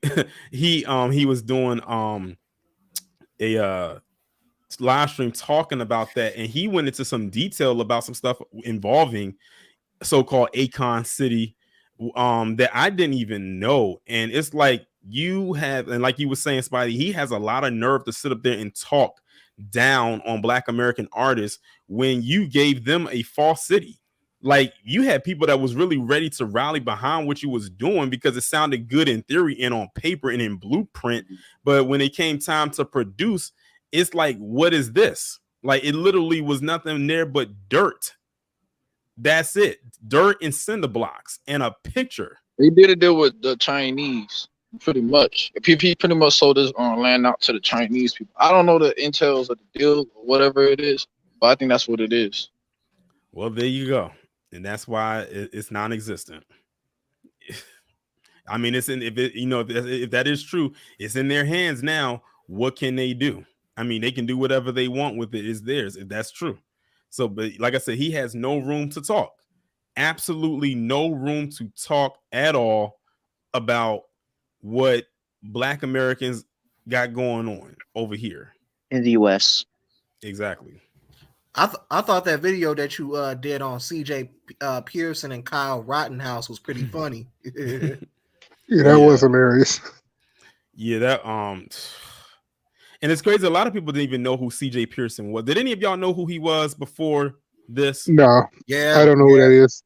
Yeah, okay. I know who that is. Yeah. Did you know about him like when he was a child? Like he was like 12 years old when he first came. Yeah, because I think Jelly Belly had mentioned him before, if I'm not mistaken. But yeah, CJ Pearson, he's another knucklehead, and he's only, like I said, he's only 20. He was born in 2002. Oh, he's only a year behind me. Wow, in 4 years. So he's in your generation. So he's in Gen Z. He's not saving. He's not saving me. This is one. Me person neither. He's not saving. Right. So like, yeah. But like I said, all you have to do is look at his bio. He said he's connected to PragerU. That's all I needed to see. I keep telling people, if there's a black person connected to PragerU, you steer as far clear from them as possible, because you already know what type of time they are on. Isn't Dennis Prager part of the J-ish community? I'm not sure. He may be. I'm not entirely sure. Do not quote me on that, but I wouldn't be surprised. But before we go any further, let me give a shout out to Val for the $5 super chat. I definitely appreciate it. But yeah, I remember I did a video about Dennis Prager. A couple months ago when he had made those comments about, I think it was about slavery. He tried to make really light of it. And I was like, I said, this is Dennis Prager. For those who did not know, this is the same guy that, employs a lot of these Sambos and Sambets. And that's what that's who he is. So when people talk about PragerU, that's Dennis Prager. That's the face of PragerU. You may not always see him, but he's around. My. And his world-class example is Officer Tatum. Jesus Christ. What's so crazy? What's so crazy? I haven't seen, and it's probably because maybe the algorithm is working in my favor, but I made sure that when one time one of his videos a couple months ago came across my timeline saying, do you want to watch it, something like that? I said, nope, do not recommend it. I'm not interested. And I haven't really seen anything from his channel since, because I don't go in search of anything that he does, like, ever. He's boosted up. That dude is most definitely boosted up, man. Oh yeah, like I said, him, the Coonstress, CJ Pearson, all of them, they all Jabba the Hutt. They all grifting. All grifting. Black conservative perspective. This is my whole thing about that grifting. My whole thing is this. I don't know. They don't be looking at shit long term. Like, here's what I mean by long term. They think it's gonna be the same thing over and over. Like, okay, if this shit don't pan out, at least have like an exit. They don't have an exit plan with all that grifting that they do. They don't. Until it comes off. It doesn't like it's been said. Cooney does not come with a retirement plan, and some of them had to figure that out the hard way. Tiffany Big Sister Loudmouth Cross is one of them. She got an ultimate wake up call this year. Like, she thought she could just go in there and talk all the stuff that she wanted to talk, and then they fired her on her day off. Literally, and it's so crazy. Fired on her day off, like in the movie Friday, and ironically, it was a Friday when she got fired. I'm like, I said the parallels pretty much just lined themselves up with that one. I said a lot of people didn't catch that, but I did. How the hell do you get fired on your day off? Tiffany knows. I'm sure she can answer that question. But yeah, as far as I know, she's still unemployed. So, I mean, and Joy Saturn rings around the neck ain't saying much because she got a job to keep. She knows she say too much, she gonna be gone too. They have no problem getting rid of them. It ain't even enough to chill or anything. It's just enough to get by, to be okay with. Yeah. Sort of like I said if people was just on code, then they wouldn't have no issue, but they don't know how to do it. See, the thing is, that's why I said I'm so glad that when I talk about the stuff that I do over here, I'm glad I'm not bound by a contract, because if I was, it would be so hard for me to function. I would not be able to get through the day. The only reason why they haven't gotten rid of the other one, Joy Reid, is because she's not an FBA. Tiffany Cross is FBA, so they're gonna get her ass up out of there. Oh, I mean, that's just my theory. But what was really tacky from her, though, for real, was when she brought up Tariq Nasheed and Kevin Samuels' name in that segment. Back in especially Kevin Samuels, considering the man is dead. Despite how you may feel about, like, despite how you might have felt about, the man, to invoke his name in the way that you did, knowing that this man died just a few months ago, when you said it, it was like, why did you even say that? Because that was when she was talking about how black men need to get in line with black or behind black women when it comes to voting. And then what happened literally the week of the election, or was it the week before? I forgot what it was. She ended up getting fired on her day off. So how did that work out for you? Yeah, it was so crazy. And I think she was upset because too, you gotta think that Kevin Samuels had a huge following. This man was making I'm sure a pretty decent amount of money off of YouTube and maybe any other investments that he had. Tariq, that his goes without saying. I think it was a jealousy thing that this woman was on a nationally or internationally syndicated program, and they were getting more notoriety than she was, and they were not attached to a nationally syndicated program. So I think it might have been some envy and some jealousy there on her part, but as you can see, it slapped her in the back of the head. Yes, speaking of towards the end of the year, let's not forget about some of these sports commentating coons like Stephen A. Coon Smith and Mr. Potato Head Charles Barkley and Shaquille O'Neal asses. Yeah. I mean, I made sure to do, and I made sure to talk about them as well. I said, Shaq, you shouldn't have said nothing when it came to Kyrie Irving, considering you had a screening of that documentary at your theater, and it was crazy how people tried to throw the cape on us saying he may have not have known. How could he have not known? It's his theater. You own the fucking place. You know what movies come to your theater, so even the documentaries, so like for them to say, because I don't think he said he didn't know. I think they said he didn't know. I said he knew, and then Charles Barkley, bigger nigga as I call him, he's gonna he's gonna do and continue to do what he said. And I keep telling people, don't fall for the banana in the tailpipe when you have a lot of these Sambos out here that will say something that might sound on cold, because the minute that they turn around, they're gonna buck dance again. And that's exactly what happened with, I think, Stephen A. Smith. I think he had said something, when it came to the Jerry Jones situation. Oh, Jerry Jones is my friend, and all of this, that, and the third. Then he said something that some people seemingly agree with, and I think it came to Brittany Griner. And now everybody says, see, Stephen A. Smith ain't so bad. I'm like, if y'all do not snap out of it and knock it off. Mm-hmm. I think that can also. I'm trying to do this to keep our position, so we can keep providing for our people. Yeah.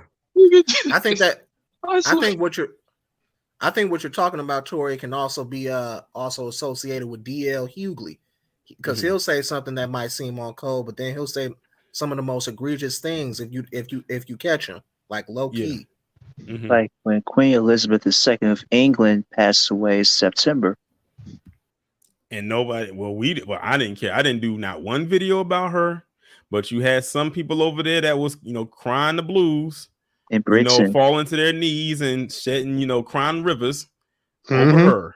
And it's crazy. What's interesting too is when she passed, I wasn't all into like the royal family and stuff like that, because I knew a little bit about them.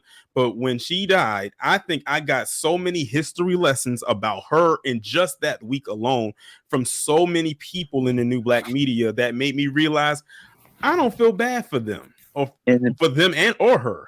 In the British Empire. Yeah. And it makes you now realize or think to yourself, is that why Meghan Markle, as many wake-up calls as she's gotten this year, left, from over there with Prince Harry? Yeah, they gave her. What knows me about Meghan Markle? She's saying this on black thing. You didn't say this on black thing till you got married with that. That's right. Absolutely. Now she got that little TV show on like Hulu or Netflix or something like that. And she talking about racism and all that. I'm like, hold up. You said it didn't apply to you. Right. But now it applies. Exactly. It's on Netflix. Okay, it's on Netflix. Here's the thing though. What made it so sickening to me is everybody wanted to make it seem like it was black people that was attacking the royal family. I'm like, if I'm not mistaken, I heard that you saw more Irish people say more egregious things about the Queen and them. More than anything. That's true. America, they had to fly out to America, so I don't know what they're talking about. That's true, but you also had these big coons coming out talking about they're racist against her, and that was what's that woman named Oprah? She came out against the royal family, talking down on them. And you had some other coons too talking down on them. So I didn't really care about the matter. I glanced at it, then I just turned away, and I never even thought about it. Yeah. And speaking of losses, we did lose quite a few people this year, like especially in November. I don't know I said November just seemed to be like a very dark month because it was so many deaths that happened in the month of November. I mean, we lost, Takeoff got murdered. We lost Kevin Conroy, who was the voice of Batman in the animated series, one of the best Batman, one of the best series of all time. And the Arkham games. And yes, in the Arkham games, we lost Jason David Frank, who was the White and Green Ranger from Power Rangers. The dancer Twitch, who used to be on Ellen, he committed suicide. That was Irene, a few weeks ago. That was a couple. We lost Irene Cara, from Fame and Flashdance. Also, we lost Nichelle Nichols, who played Uhura on the original Star Trek. Probably one of the first. I swear that woman had some of the most beautiful eyes. I don't know what it was about her. She had these cat-like eyes, almost like Eartha Kitt. That there's something just drew me in about her eyes. That was just like very captivating. That was one of the first things that I noticed when I looked at her. But yeah, we lost quite a few. Bill Russell, Sidney Poitier. Yep. We lost. Did Cicely Tyson die this year? Chrissy Alley. Last year. It was last year. Okay, I think it might have been later last year. Okay, I thought she had passed. I think it was in January of 2021. Actually. Okay, cool. So I was getting. What was that woman's name? Christy Alley or something like that. She passed away as well. Oh hell no. I'm just acknowledging it. Yeah, like I said, also too, as a person who grew up like back in like the 90s, in the early 2000s, I was a huge Yu-Gi-Oh fan. The founder and creator of Yu-Gi-Oh, he passed away this year. I think they said he drowned. He's Japanese. Yeah, he was Japanese. Yeah, so you liked Yu-Gi-Oh? I was a huge Everybody did. Everybody did. I was a huge Yu-Gi-Oh fan. I had to listen. I watched the show. I had the cards. I used to even go to the little local tournaments and everything. I was a Yu-Gi-Oh head from 01 to 07. Like those were my range years for that. So basically, all of my middle school years and all of my high school years, like that, like right there, Yu-Gi-Oh was my thing. Like you couldn't tell me nothing. Like if I go into a time machine right now and go back, I wouldn't change the thing when it came to that show. And the cards, that whole Yu-Gi-Oh phenomenon had a chokehold on my preteen teenage life back at that time. Oh yes, Yeah. Tidra Mitchell said Clarence Gilliard. Yep, he passed away as well back in November. He used to play on Walker, Texas Ranger. Oh yeah, he did pass away. He did. Like I said, it was so many. You talking about with a racist ass Chuck Norris? Oh yeah. Yeah, it was a lot of people who passed away this year. But hey, listen, there's something that I wanted to do, and I'm glad that I have the panel up here right now. This is going to be very interesting because I never did this before on any of my previous end of the year streams, and this is definitely going to have some participation coming from the chat as well. We're going to go through and we're going to do like a year in review as far as the most popular videos on the channel from this year. Okay. So, and this is all based on view count. Like I literally have them broken down by category. So the first one I'm going to, and thank God for playlists. I'm glad I created playlists because if I didn't, it would have been so hard to find these videos. But the first one we're going to do is, as y'all know, I review movies on my channel. So we're going to talk. So the first we're going to talk about is the movie review of the year. And this is all based on view count. This is not based on whether you like the movie or dislike the movie. It's based on the views. Somebody liked it or somebody, it was checking it out. So the first thing we're going to talk about is the movie review of the year. And this movie got the review got like 4,200 views. And the movie that I'm referring to is Black Panther Wakanda Forever. So what did y'all? I just saw that yesterday. Okay, so that was my most viewed movie review on my channel. As a matter of fact, I think it's the only one that cracked 4,000 views. The rest of them was like 2 something or 1 something like that. So what did y'all think of that? Like, did any of y'all watch the review or did any of y'all see the movie? I watched your review. I saw the movie yesterday. Okay, what did you think of it? The movie it was pretty good. I mean, I still stand by what I've said before or what I feel before. Really do feel like they should have recasted the character, but at the same time, I thought it was pretty satisfying what they did with Shuri and fleshing out her story. Yeah, and also, I don't know if you heard, but they also said, mentioned what Ryan Coogler was originally going to do as far as the script goes with the character. And hearing that, I'm wishing that they would have went ahead and did it, because they were. I didn't hear about what they were originally going to do. They was like Ryan Coogler said originally they were going to do a father-son movie, sort of like how Will Smith and Jaden Smith did with After Earth. They were kind of go in that direction with Black Panther: Wakanda Forever with T'Challa and his son. But unfortunately, because Chadwick passed and they didn't recast them, that's why they went with the direction of it. And by the way, I had like a whole fit on like this. I was wearing I had on a Black Panther bomber jacket. I had on the shirt. I had a chain and everything. Y'all couldn't see the sweatpants that I had on. But yeah, we saw this with some people that I connected with on YouTube who does like reviews and stuff like that, who live in the area, and we all went to go see it together. But yeah, that was my whole fit right there. But did anyone else want to contribute before I go to the next one? I'll throw my 2 cents in. Y'all not gonna like this, but I actually love the movie, man. I think that the girl shouldn't have been Black Panther. I think it should have been M'Baku. He didn't get enough playing time. I really hated that, but I actually didn't mind anything about the movie. I think that the underground city was trash. I mean, I'm looking at the underground city like a wasteland, because it never showed the city. It just showed like a freaking playground of the city. But my overall thoughts on the movie was I'll give it a 9 out of 10. Okay. You talking about what essentially was Atlantis or Talokan? A fake Atlantis. I didn't see no kingdom. I just saw a bunch of I didn't see no kingdom. I'm gonna say it like that. Well, understand this, Jay. They can't really do everything 100% because Disney doesn't own all of Namor. Oh, they don't. They should have came up with some stuff. They should have been creative like they did with Woman King. How about that?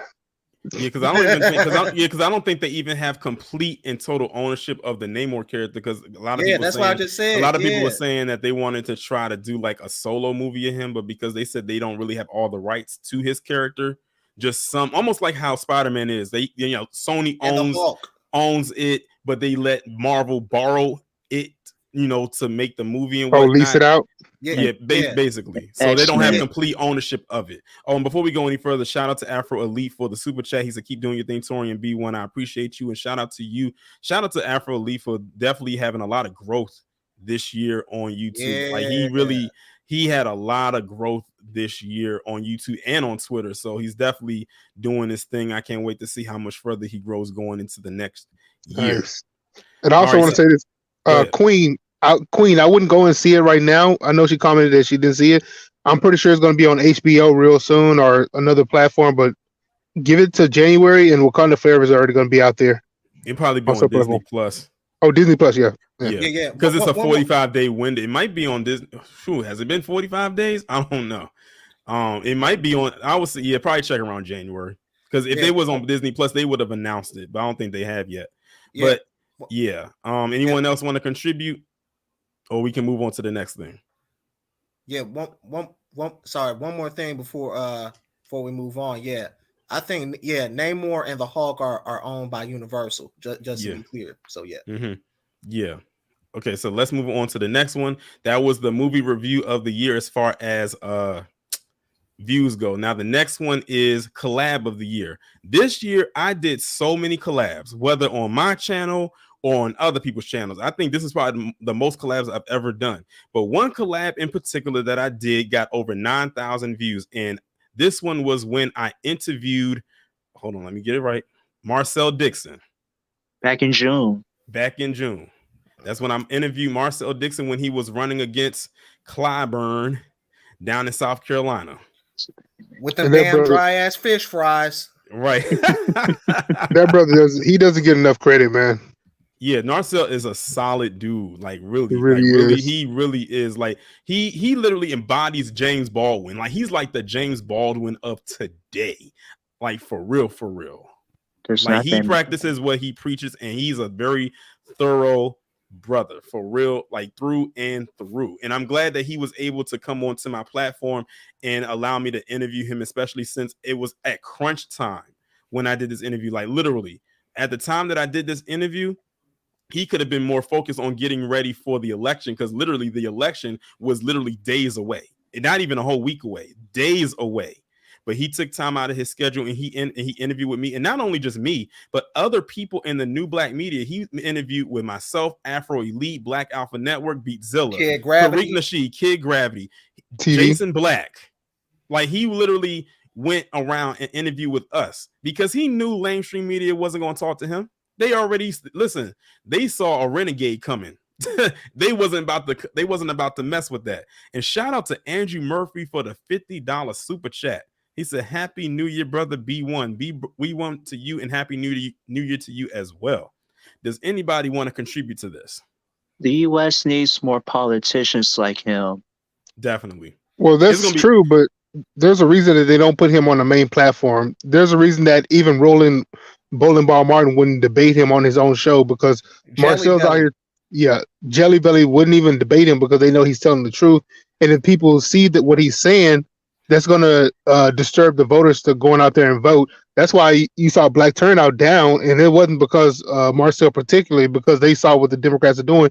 But Marcel will add on to that fire and be like, why the hell are we voting for the Democrats when you guys aren't doing anything for us, but you want us to go out there and vote for you and waste our time, our money, our gas to vote for you, and you're just going to give us the FU finger after we vote for you. Exactly.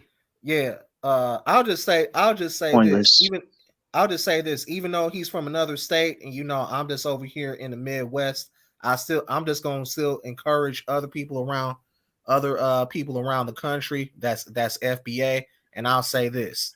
Brother Marcel Dixon or Greg Dixon, however you want us to address you. I'll just say this: even though you lost, keep running again and again and again until you win. Do not let that stop you. Do not in let a way. that stop you. In a way, he really didn't lose, in the sense of we got him. We helped get his name out there, so people are aware of who he is. The fact that he made so many strides, as a person who didn't have a big, massive machine behind him to make waves the way that he did. And let me just tell you, he was one of the best parts of the reparations rally. Like when he got up there and he spoke, I don't know if y'all got a chance to look at Tariq when he posted up the video over a month ago. From the rally. He literally captivated the audience and had everybody locked in to him when he was speaking. Like he knows how to use his voice to lock a crowd in, and he definitely is going to need it going forward in the future. So I can't wait to see what future endeavors he's going to have, and we are definitely going to be behind him 110,000%. So with that being said, we are going to move on to the next one, and this one is the breakdown of the year. Now, y'all know I have done full breakdown videos. I just go on there and I just break stuff down, in its simplest form.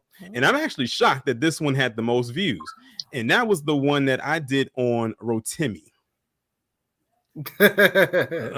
When he basically tried to tell black American people, and by the way, this video got over 14,000 views. It was posted 4 months ago, and he basically tried to tell us that that we could go to Africa and do whatever there. But I'm like, sir, you are like first generation born Nigerian, and you made your bones over here. You basically are doing the same thing Akon was doing back then in the US. Exactly. And he tried to tell us to revert and go into a different direction. And some people got mad when he got selected to do the song for the Falcons, the Atlanta Falcons. Oh, yeah, let me say something about the Nigerians. Another thing, I seen a video, right, where people from America come to Nigeria. They talk about, since they know they're American and they happen to be black, they charge them the most. But when they see a white person over there, they don't do all that. They give them all types of. Oh, definitely, for sure. Does anybody want to contribute to this one? Yeah, I always remember this motherfucker as Andre from Power, if I'm not mistaken. And we couldn't wait for his character to get got. It's like every week came by on Power, and he's still here. We was like, what is it going to take to get this dude up out the paint? Yeah, because I never really paid close attention to the show like that. Not gonna lie, didn't Tommy take his ass out? No, it was his crew. Yeah, his whole crew. He got because he was inside the prison, and they locked him inside the room, and they set him on fire. And the thing is, he could have easily gotten away if he did not stop at the convenience store. You literally had your baby mama and your daughter right there in the truck with you, and all y'all had to do was keep on driving and driving and driving across state lines and get to where you needed to be outside of the jurisdiction. But oh no, he wants to stop at the convenience store and get snacks, and who pulls up on him? The cops. Wow. Why do people hate his character? Did he snitch or something? Yes, his character was grimy. Backstabber. His character was just about as bad as Tariq.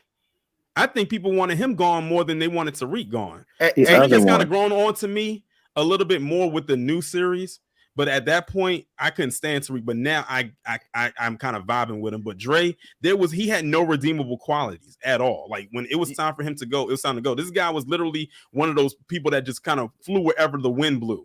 He was on Kanan's side 1 minute, then he was on Ghost's side the other, then he was on Tommy's side when Tommy was against Ghost. It was like this guy just could not stay consistent and be on just one person's side. So that's why I'm so glad he was gone. You want to know something funny? I actually went to school with a guy that looked just like Tyreek. No bullshit. Wow. Cool. All right, so that's the full breakdown of the year. So the next one is, we about to get, in the words of True Royal Family, we about to get juicy. Plot thickens. Yeah, the plot thickens. So the next one up is BlacKKKaren of the year. Now, when I started this series, I had a lot of black women that got upset with me because they was like, don't call no black woman no Karen. But then after a while, when I started, the series started to take off, then it's like, okay, I see it. Do y'all want to take a guess at who it is? Stacey. Okay. Anybody else? Damn, Tiffany Cross. Okay. You want to guess? Woman therapist. Who? The woman therapist. I forgot the name. The therapist. I don't think I did a video on her, but I know who you're talking about. Isaiah, you want to take a guess? Was that black woman that was running as the senator for Georgia? Oh, Stacey Abrams? Yeah. Okay. Y'all are correct. It was Stacey Abrams. Yeah, Stacey Abrams. The BlacKKKaren video that I did on her got over 22,000 views, and it's crazy because it was posted up last month. It was right after she lost. That's literally when I posted this video up. After she lost that election, this video went up the next day. And Tupac Kid Gravity ain't in here because he does not like Stacey Abrams. He absolutely loathes Stacey Abrams. Do y'all have anything?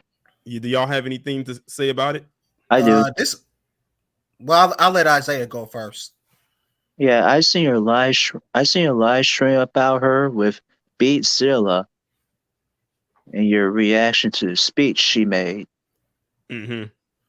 Yeah. Oh, yeah. I know what you're talking about. That speech that she made after she had lost. And recently what happened with her was about the $1 million debt, with the campaign. And now the people that was working the campaign, let's just say they didn't have a Merry Christmas and they're not going to have a Happy New Year. Them bills is going to be piled up. All I got to say is with her, this is well deserved. You didn't campaign to black people. You talked to black people. You didn't campaign for black people. You didn't come to the community and talk to us. So it's like, why should we give a fuck whether you won or lost? Mm-hmm. In fact, you need to hold this L. I'm sorry. I'll add on one more thing. I felt like I won when she lost too, by the way. Yeah. Remember that so-called plan she had for black men? And they had nothing in that plan for black men. It was absolutely just nothing. the agenda, whatever she called it. Because I remember I had talked about that in the live stream, and all it had in there with black men was just the title of black men.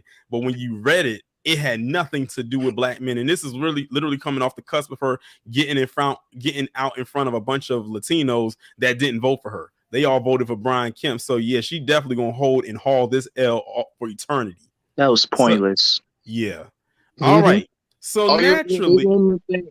Also, I'm gonna say this one more thing I wanted to say. The thing I didn't like is, if you don't vote for Stacey Abrams, you must want to vote for Herschel Walker. I'm like, you don't even know what to do. You don't even know from his left to his right.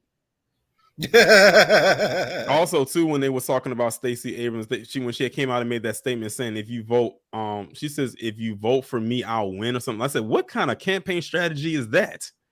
Even if the people that you wanted to vote for you did vote for you based on that margin, you would have still lost. Like that margin she lost by over 10%. She was not winning. She lost by a lot. I think Kid Gravity said she lost by like 300,000 votes.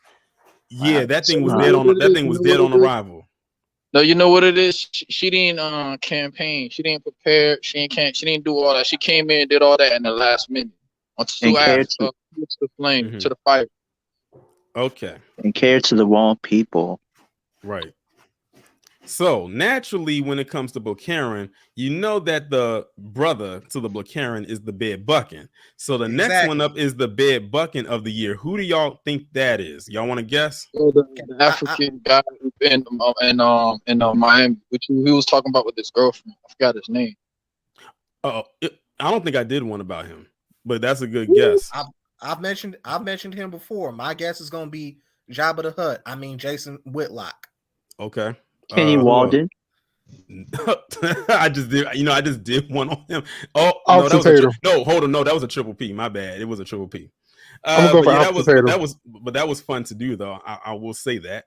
No, I did do one on him at the beginning of the year. I'm tripping. I did one on him. He was in January. Yep, in January. Yeah, exactly. I'm tripping. Jay, did you go? Oh no, I was gonna say Officer Tatum. That's what I'm going for. Well, y'all are all wrong, but damn it. It was on Barack Obama. Wow. When he referred to black men as cousin Pookie. Remember that?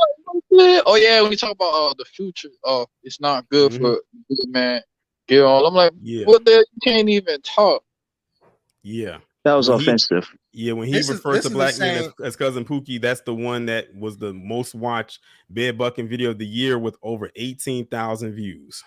But then Obama smoked during his earlier years. Oh yeah, we know that man was going through them cancer sticks. This is the same man that wanted to be called Barry back in the day. Like, get the fuck up out of here, man. Right. He's also non-FBA.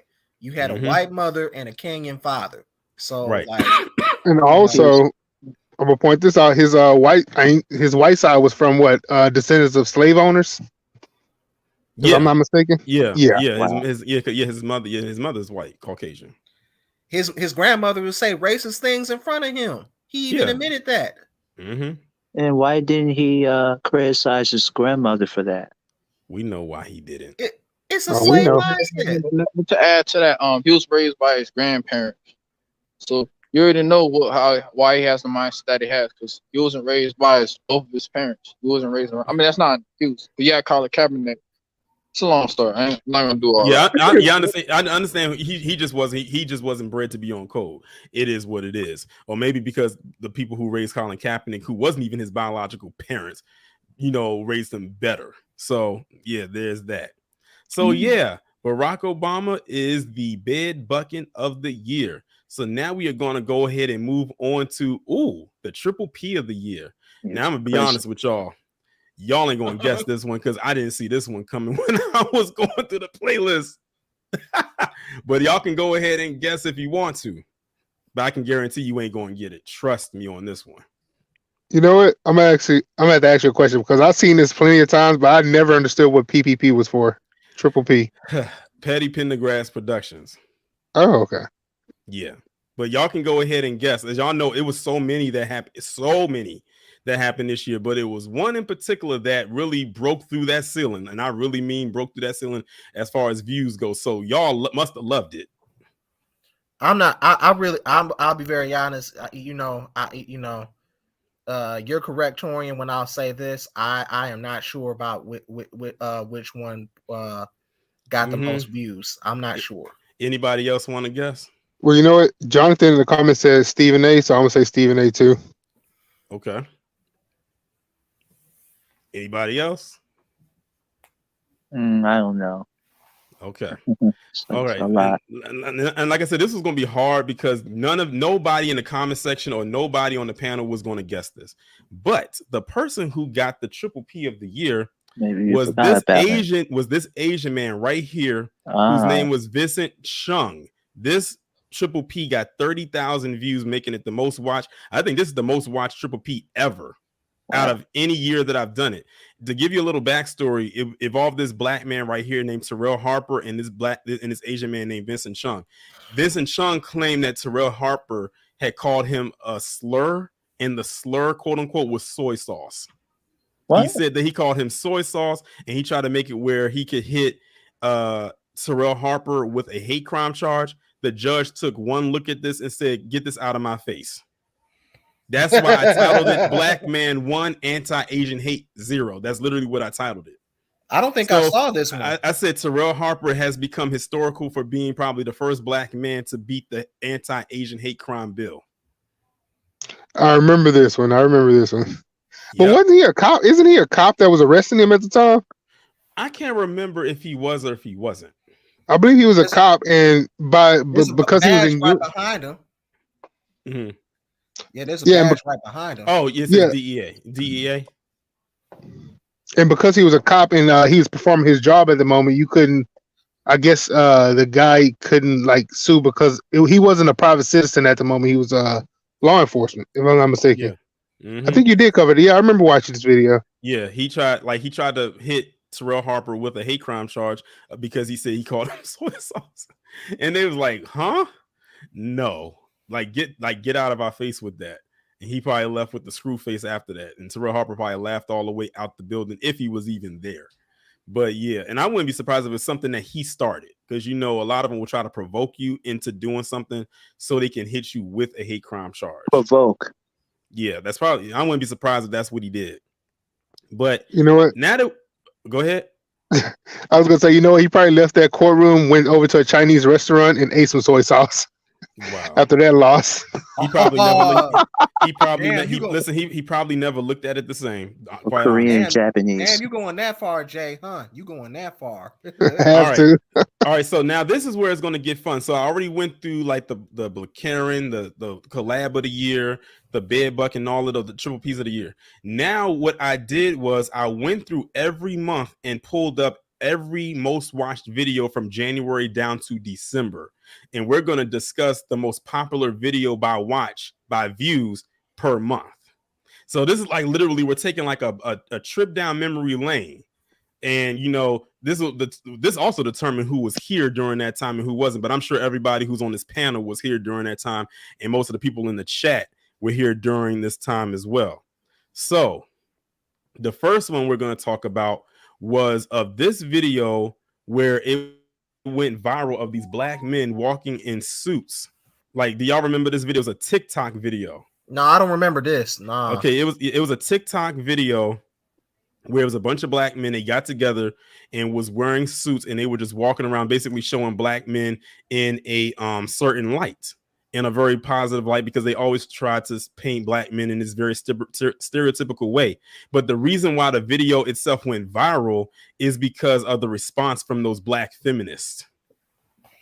They literally tried to turn it into something, you know how they get. Oh yeah, what they were saying about the Kevin, he turned to like Kevin Samuels and stuff. Yeah, something like that. Yeah. This video got 35,000 views and making it the most watched video in the month of January. They should be congratulating them. Yeah. And shout out to the women in the chat that said that they love this video. The on code women, not the BlacKKKarens. As a matter of fact, it was this video right there that made me want to ramp up that BlacKKKaren series even harder. Because the way that they tried to come at these men was absolutely ridiculous. It was really sad, but it was very telling at the same time. But does anyone else have anything to contribute before we go to the next one? I do. Nice suits. Yeah, they look. Yeah, those suits are really nice and tailored. Form fitting. Go ahead, Isaiah. They wouldn't be complaining if those were black women in the video. Right. Exactly. I know I wouldn't have been. Now, here's the interesting thing. We're gonna bypass the month of February and go straight to March. The reason being is because February has the video of the year, meaning that was the most watched video on my channel of this year. So I'm saving that one for the end. So we're gonna bypass February and go straight to March. Now, here's the interesting thing about March. Skipping over. March most watched video was also the triple P of the year. I kid you not. The most watched video in March was the triple P of the year as far as watch goes. They fell into the same category. That's the craziest part. I feel like we already got what we needed to say about this, but I just wanted to point that out. That's just crazy how this all worked itself out, that the video that was watched heavily under the triple P category was also the most watched video in the month of March. So we will go on to the month of April, and that is involving Patrick Hawley. Patrick Hawley questions why there are so many black people at the Country Music Awards. It was only like 2 or 3 people there, but that was way too many for him. Does anybody want to contribute to that? By the way, I think it was only 2 black people there, and the 2 black people was Monica and Anthony Mackie. Exactly. I'll tell you why. I'll tell you why there was so many black people there. It's because we're the originators of this country shit. Okay, so shut the fuck up, Patrick Hawley. And country music. Mm-hmm. Exactly. I thought it was for a white thing.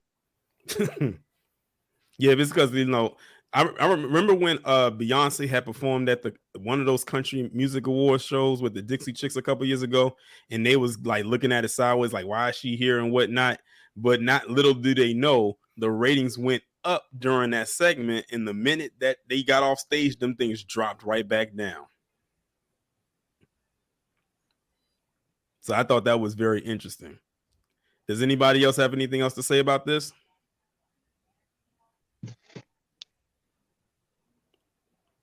I guess not.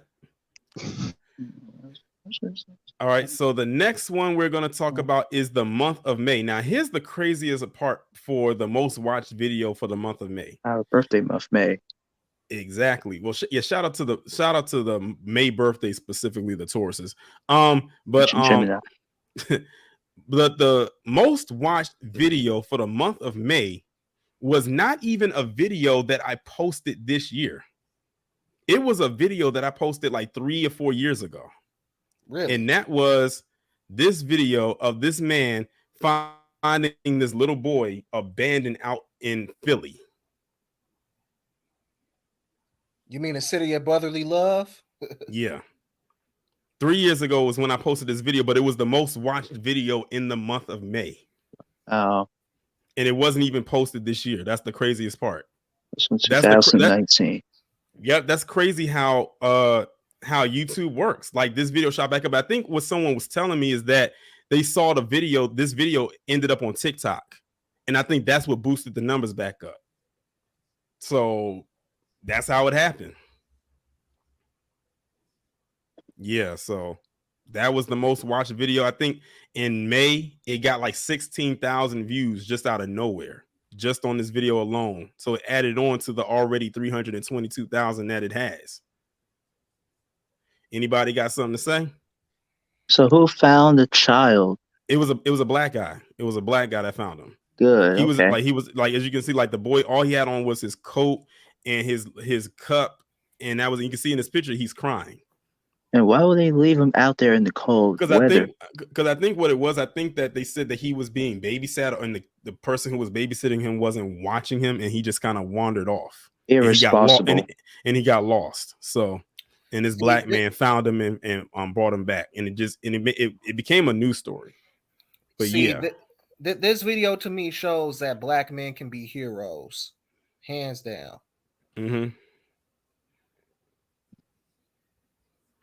Right. Hold on, let me pause this right quick because there's some people that's in the back that said that they wanted to come in. I'll come right back to that.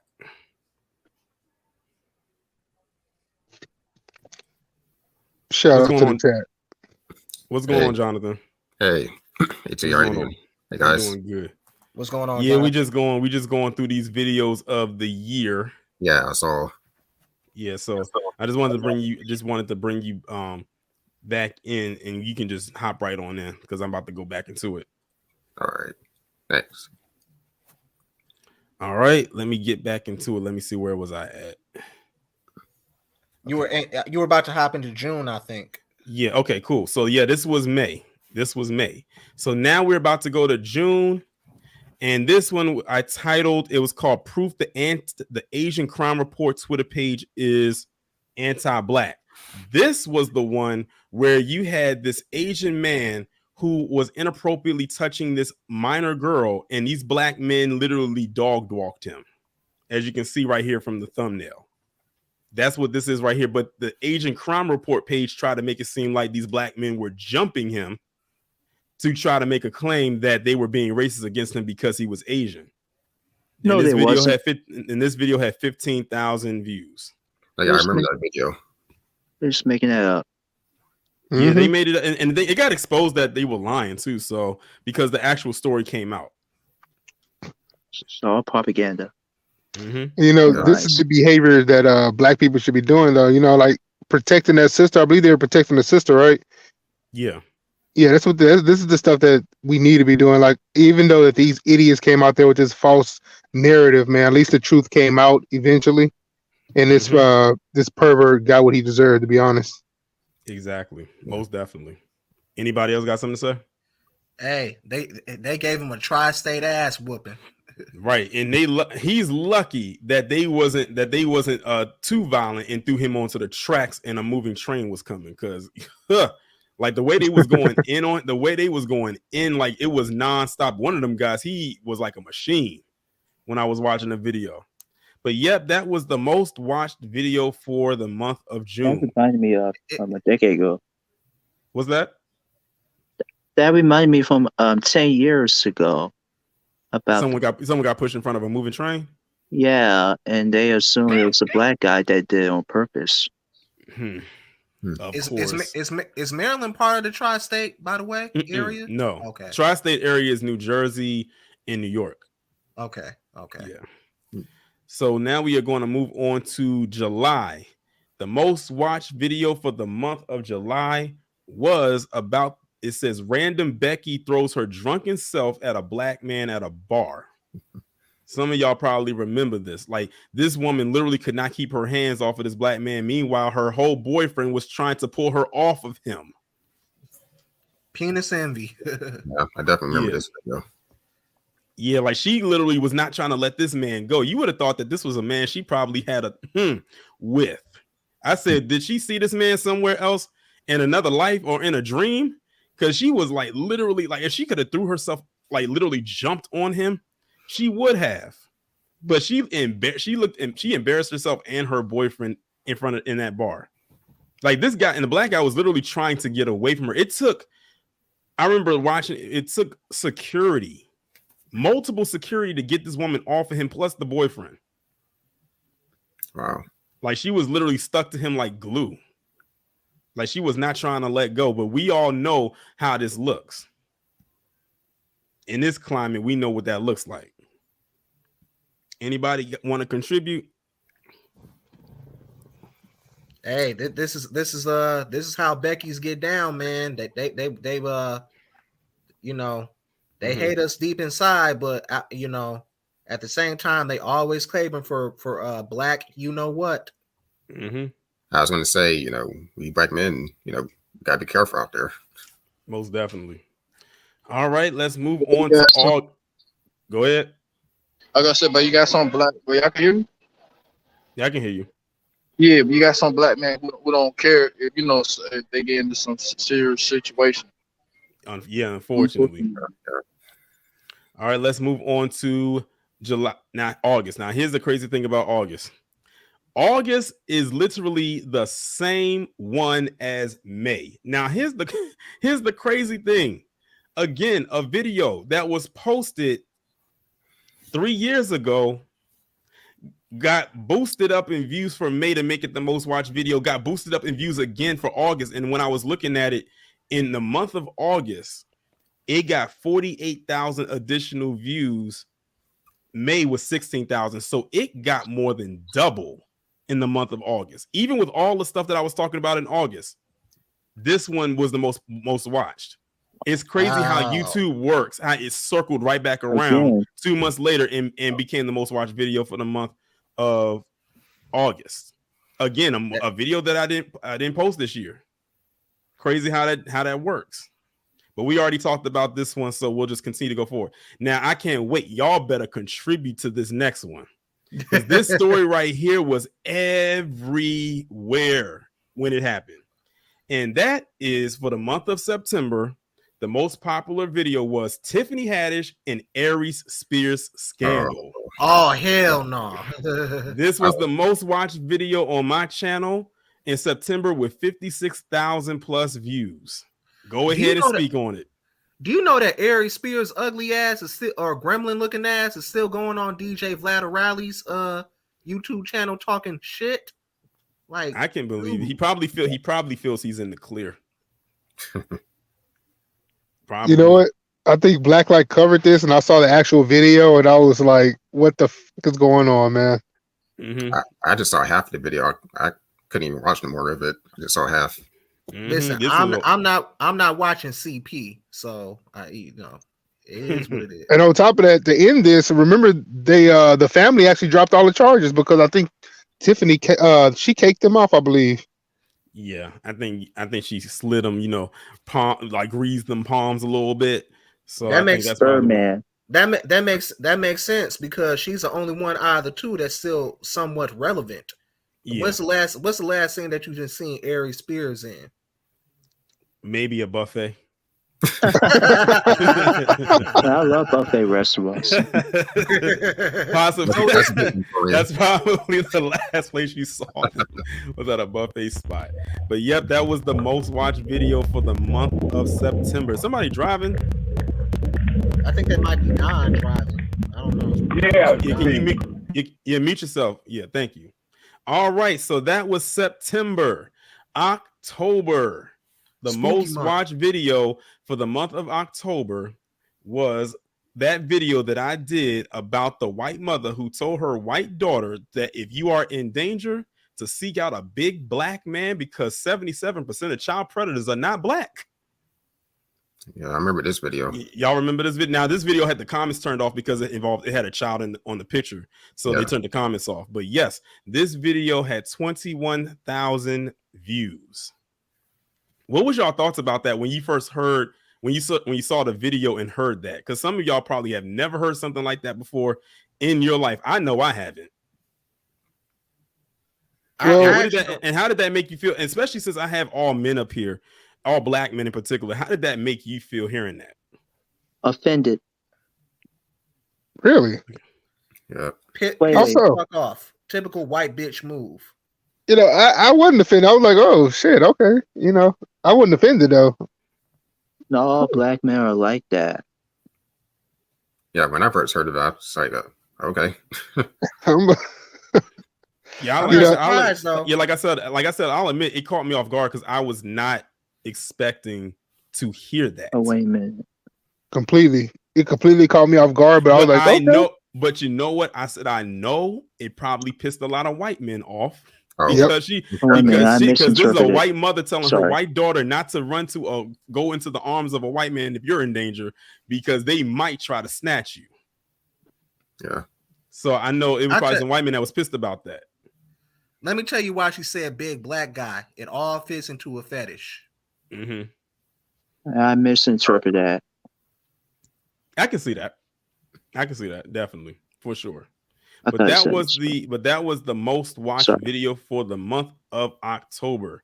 So now we are on to November. The most watched video in the month of November was when I was talking about Ronald Dalton Jr., the author of Hebrews to Negroes, and how he spoke out about the whole situation and stood firm on his square. And that video got 28,000 views. That was a whole situation in and of itself. That whole thing with Kyrie posting that link. True. And this was a whole little sector of itself in the fourth quarter of 2022. So what is your take on that? Well, shout outs to the brother, because he got a little bit of promotion. Well, he got a lot of promotion, free promotion at that. And when you look at the Kyrie situation and you look at this guy in New York, I believe you did a video on him, the congressman. It's like night and day. Like they want to call Kyrie an anti-Semite, but this guy over here pretend like he had grandparents. Yes. Yeah, that guy. I do have a video coming up about him. Shout out to Santos. Rob. Shout out to Blacklight Revelations. I think he's in the chat right now. He did a 5-hour stream. Yeah, I keep telling y'all he be doing the marathon streams. He did a 5-hour plus stream talking about George Santos. This guy literally has lied about his entire existence. I mean, this guy, let me tell you, like the most egregious lie that he told. This man actually lied about how his mother died. His mother died in 2016, but he claimed that she died during 9/11. 2001. Shaking my head. His mother died from cancer in 2016, and he said that she died in 9/11. I'm like, what? Like, you actually lied on your mother's grave? Like, what is wrong? Like, I'm like, what is wrong with you? Yeah, Harvey just at your world, or Mr. Superboy just did Mr. Harvey just did a video on him. I gotta check it out. Shouts out to Mr. Harvey. Yeah, I gotta check it out. But he lied. I mean, he went overboard. He brought up the those people. He brought up the 9/11. He brought up he had a fake pet saving clinic. He worked at Wells Fargo. He has so many jobs that he didn't have. He's a liar, man. Yeah, he said he worked for Goldman Sachs, but he really worked with a subsidiary that worked with Goldman Sachs. It wasn't with Goldman Sachs like directly. They weren't signing his check. He lied about going to college. This man does not have a college education. He does not have a degree at any level, whether it's a trade school, associate's, bachelor's, master's, doctorate. He has none of those. This guy literally lied his way into a political seat. I wonder who's the worst, him or 45. Right?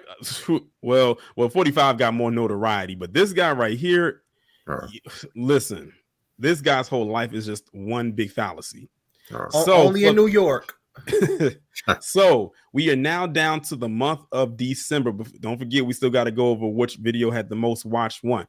But the month of December's most watched video was when Sam Jackson called out Quentin Tarantino about the MCU not making movie stars.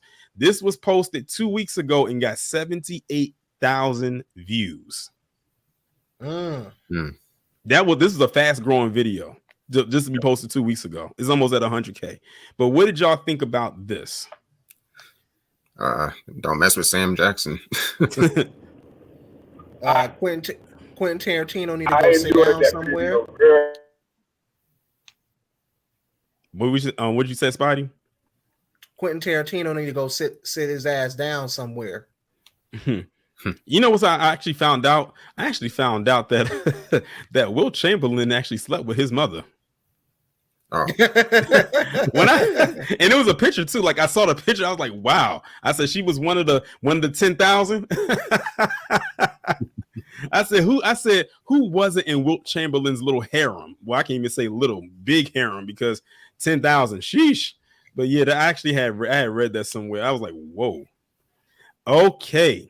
So now we getting down to the last one, the most watched video of the year for 2022. Remember, I said that this video was posted in February, and that's why I didn't go through it in the lineup, because I was saving it for the end. Does anyone want to take a guess? I know that's going to be hard because there's so many. Saving the best for last. Yes. Does anyone want to try to guess what it is? I can't guess. Nobody? Jim Jones? Oh. Nah. I don't think I remember talking about Jim Jones in February. Is this a that you talked about. It's not a bed bucking video. It's not a Triple P video. It's not a BlacKKKaren. It is about, but the person is a male. It's a white male. Okay. Yeah, it's a hard one. Okay. All right, let's bring it up. Okay. The most watched video on my channel that had I think it had over 240,000 views was on William Roddy Bryan. One of the guys involved with the murder of Ahmaud Arbery, and basically some information coming out without the shadow of a doubt proving that this man did not like black men. I literally titled it William Roddy Bryan Hates Black Men. And the video, like I said, 257,000 views, over 6,000 likes, making it the most watched video on my channel for 2022. And I think this was right before he had got sentenced or after he got sentenced or whatever the case may be. I guess now you guys you're in my state now. Yeah, but now they all behind bars. I said this is one of the instances where they got everything right. Yeah, you know, with Ahmaud Arbery, you know, the O'Briens and him. This is one of the cases where they got everything correct. And they should do more of that across the United States. Oh, for sure. But you know they're gonna throw a bone. You know they're gonna throw a bone out there. But this is but you know, this is that year where you had a lineup of PC literally getting knocked down by their own system. You had Derek Chauvin. Oh, yeah. You had what's her face? The one that killed Dante Wright. 2021. I forgot her name. Yeah, I forgot and then you had him and the O'Briens getting sentenced to life in prison. Now he's the only one that has the possibility of parole, but his possibility of parole is like years from now. Like he might actually be dead before he even gets that chance. The the father and son, they got life without parole, so they literally gonna be in solitude or whatever for the rest of their life. But yes, thank you Tia in the chat. Kim Potter, that was the one who killed Dante Wright. I think she got like 10 years in prison for what she did. Decade. Yeah. Only thing I gotta say about him is I hope he meets the health inspector in jail. Right. Oh, and guys, I heard that the Georgia prisons down here, they're horrible. Like, he better be ready when he goes in there. So, yeah, but yeah, that's pretty much all of them. Well, they still haven't. Go ahead. I couldn't hear you. They still haven't dealt Jackie yet. They still haven't Jackie. Okay, I don't know what was going on with the audio on his end, but yeah, that was pretty much it. Like I wanted to save that for the end of the stream, and that's pretty much all I got. Like we pretty much getting ready to wrap this up. Like I said, this has been a great year. You know, content wise, still going to be carrying over into 2023. Is definitely going to be an amazing year. Also, if I forgot to mention, this year, you know, I ended my long-running Sundown series. Started that in 2020 and it ended this year in 2022. I didn't think I was going to actually finish that. Like that thing was going on for a very, very long time. Like that was a lot of towns that I covered, and I'm sure there was so many more that I could have covered as well. But you know, it is what it is. But also definitely stay tuned because there is going to be a special announcement video that I'm posting on New Year's Day along with the other two videos. But there's going to be a special announcement video. I don't want to say what it is, but I know that my subscribers, everyone on this panel, people in the chat are definitely going to be looking forward to that. Let's just say I have come up with another round of videos to do on par with the Sundown series, but it's going to be slightly different. But it's going to be an ongoing series. But I can't wait for y'all to see what that is. Y'all will see and hear about that on Sunday. So I'm gonna let y'all hang on to. I'm gonna let y'all hang on to that for the rest of today and tomorrow. and y'all I will can't see wait. what the I can't wait.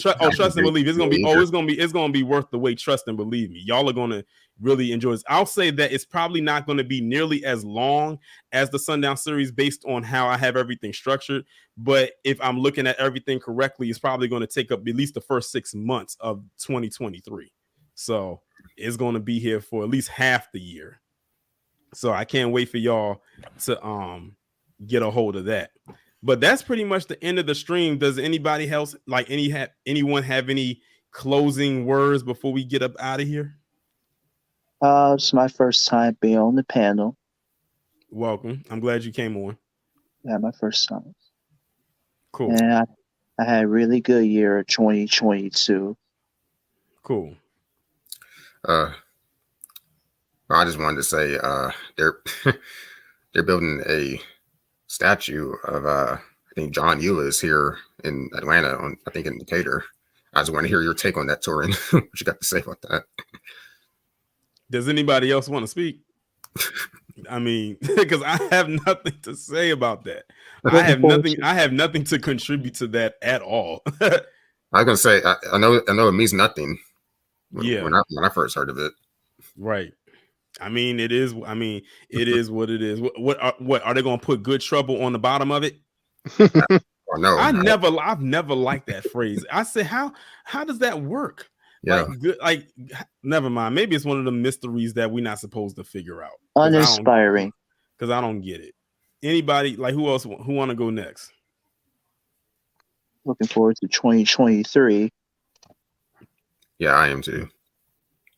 Well, I would say I'm looking forward to 2023 as well. I know the chat is. I know the panel is, man. I think it's about being determined, staying focused, and looking out for ourselves coming in 2023, man, and having a good year. Yeah. Mm-hmm. Cool. Spidey? As always, Torian, you know I'm a regular on here, so I have to give you props again for even giving me the opportunity after all these times to let me come up here, man. This is really a place where I feel like we can all come and speak our mind, mm-hmm. which is something we rarely get to do. So right. I really do appreciate the content that you, Afro Elite, Kid Gravity, and all the other people in the new Black media that I follow put out here, because this is really a place that the community needs. So I appreciate you for that. No problem. Dyson, you got anything you want to say? Look forward to 2023. Just 2023 coming in, happy new year. Be safe out here. That's all I got to say. Cool. Don, you have anything closing to say? I don't know if you can hear me or not, or if it's something going on. It's been raining out here, so the weather is bad. So this is bad. Yeah. Okay, well, be safe out there. He said it's raining out there. Definitely be safe. But yeah, to everybody who's on the panel, everybody in the chat, definitely, if y'all are going to have any plans this upcoming weekend, definitely please be safe out there, because New Year's, we can be hearing some horror stories when it comes to New Year's. I don't want to put it out there, but it's truthful.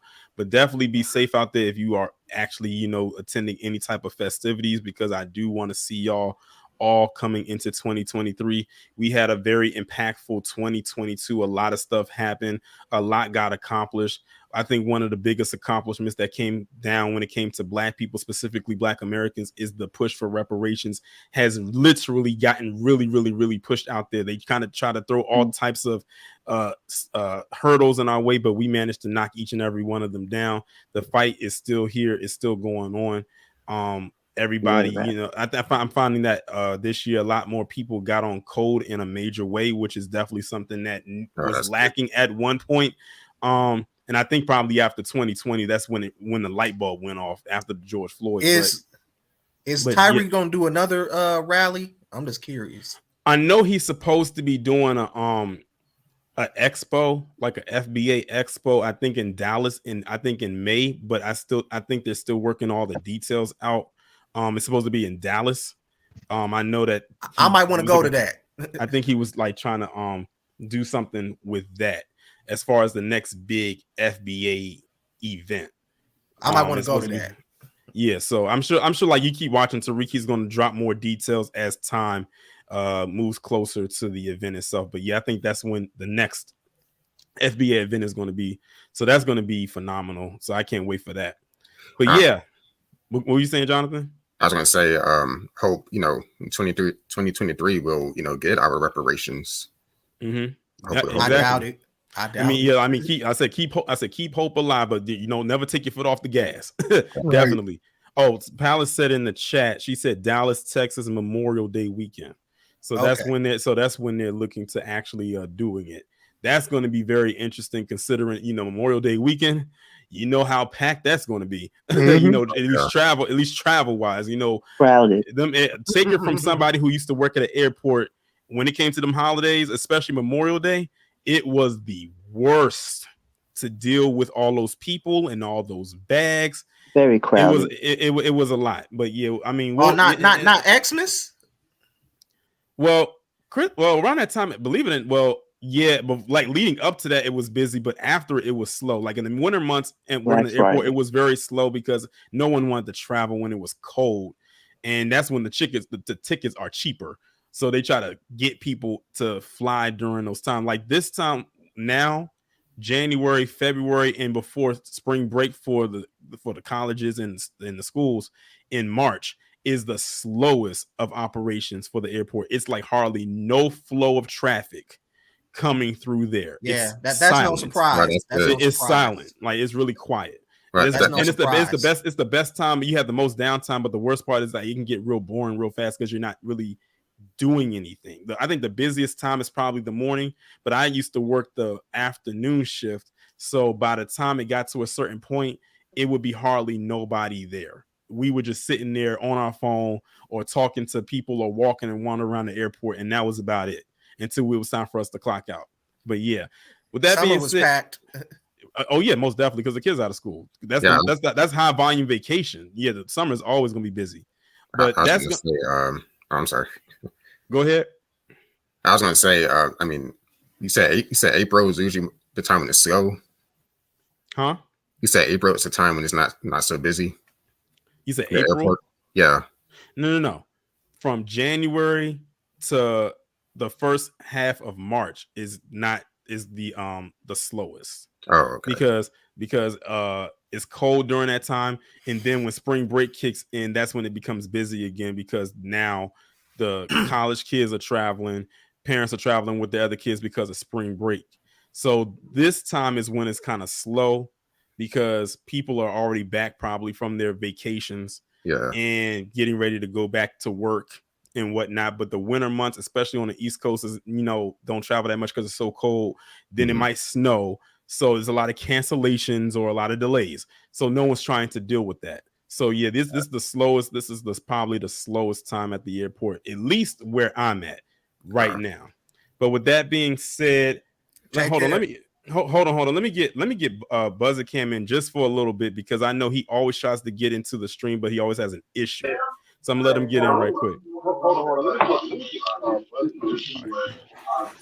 You got the mute. You got the close one of the windows out because it's echoing. Can you hear me? I can hear you.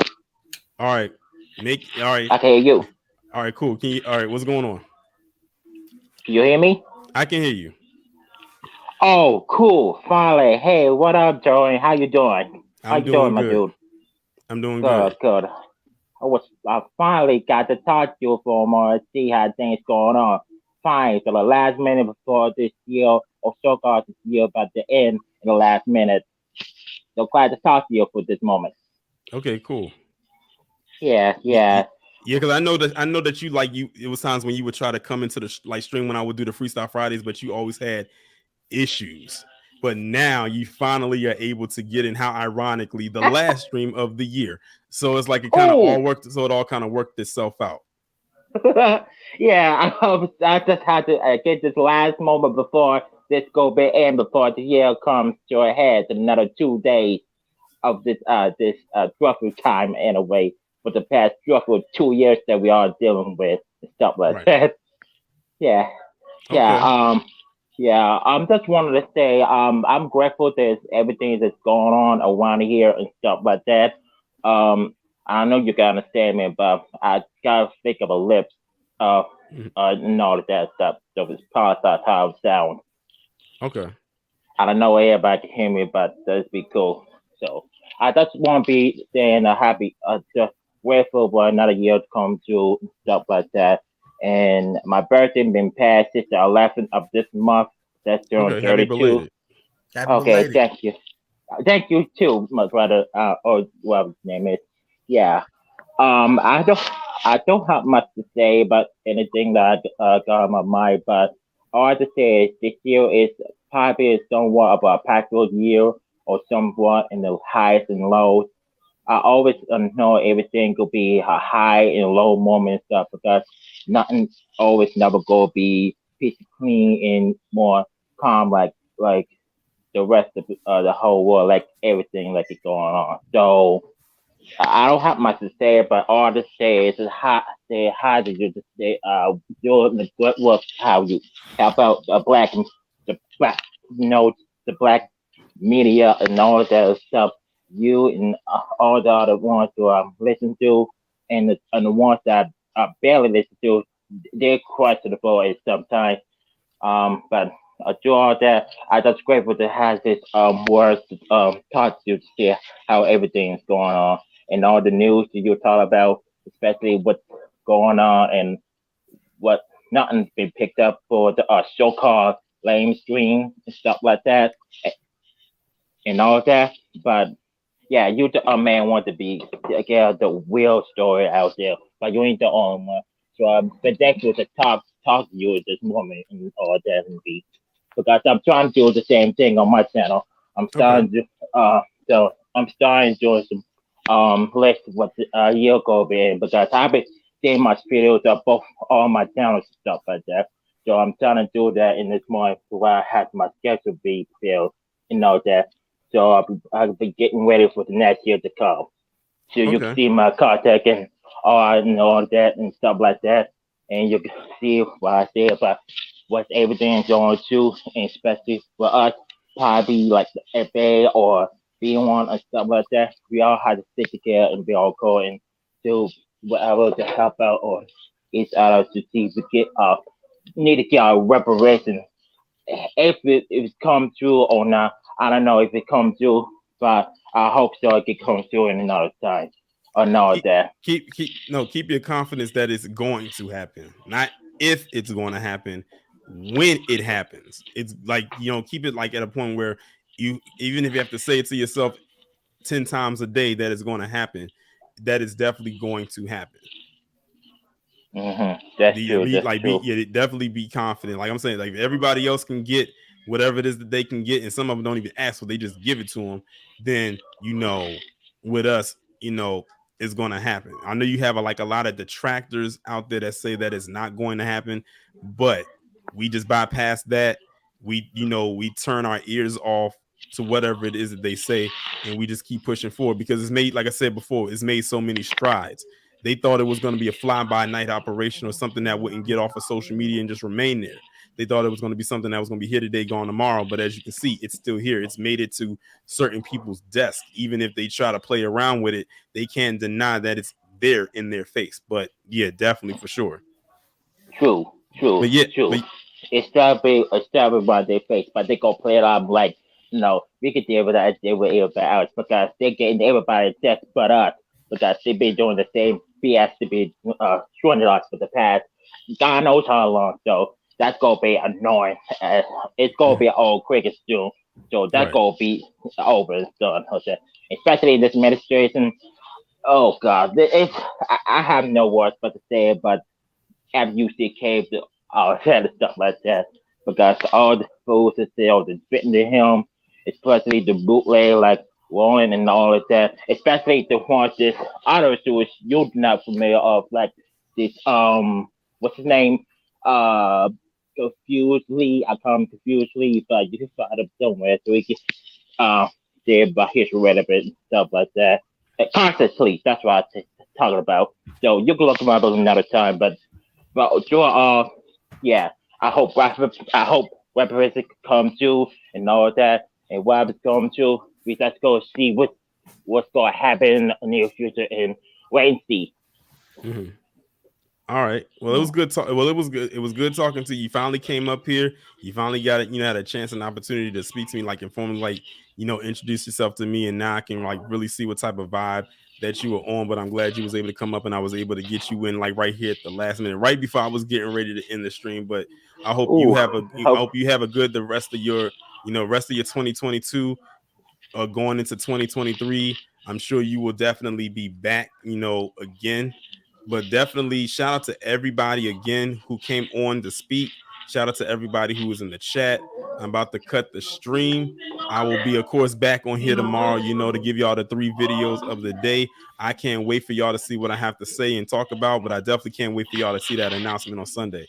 So with that being said, y'all have a good evening and be one.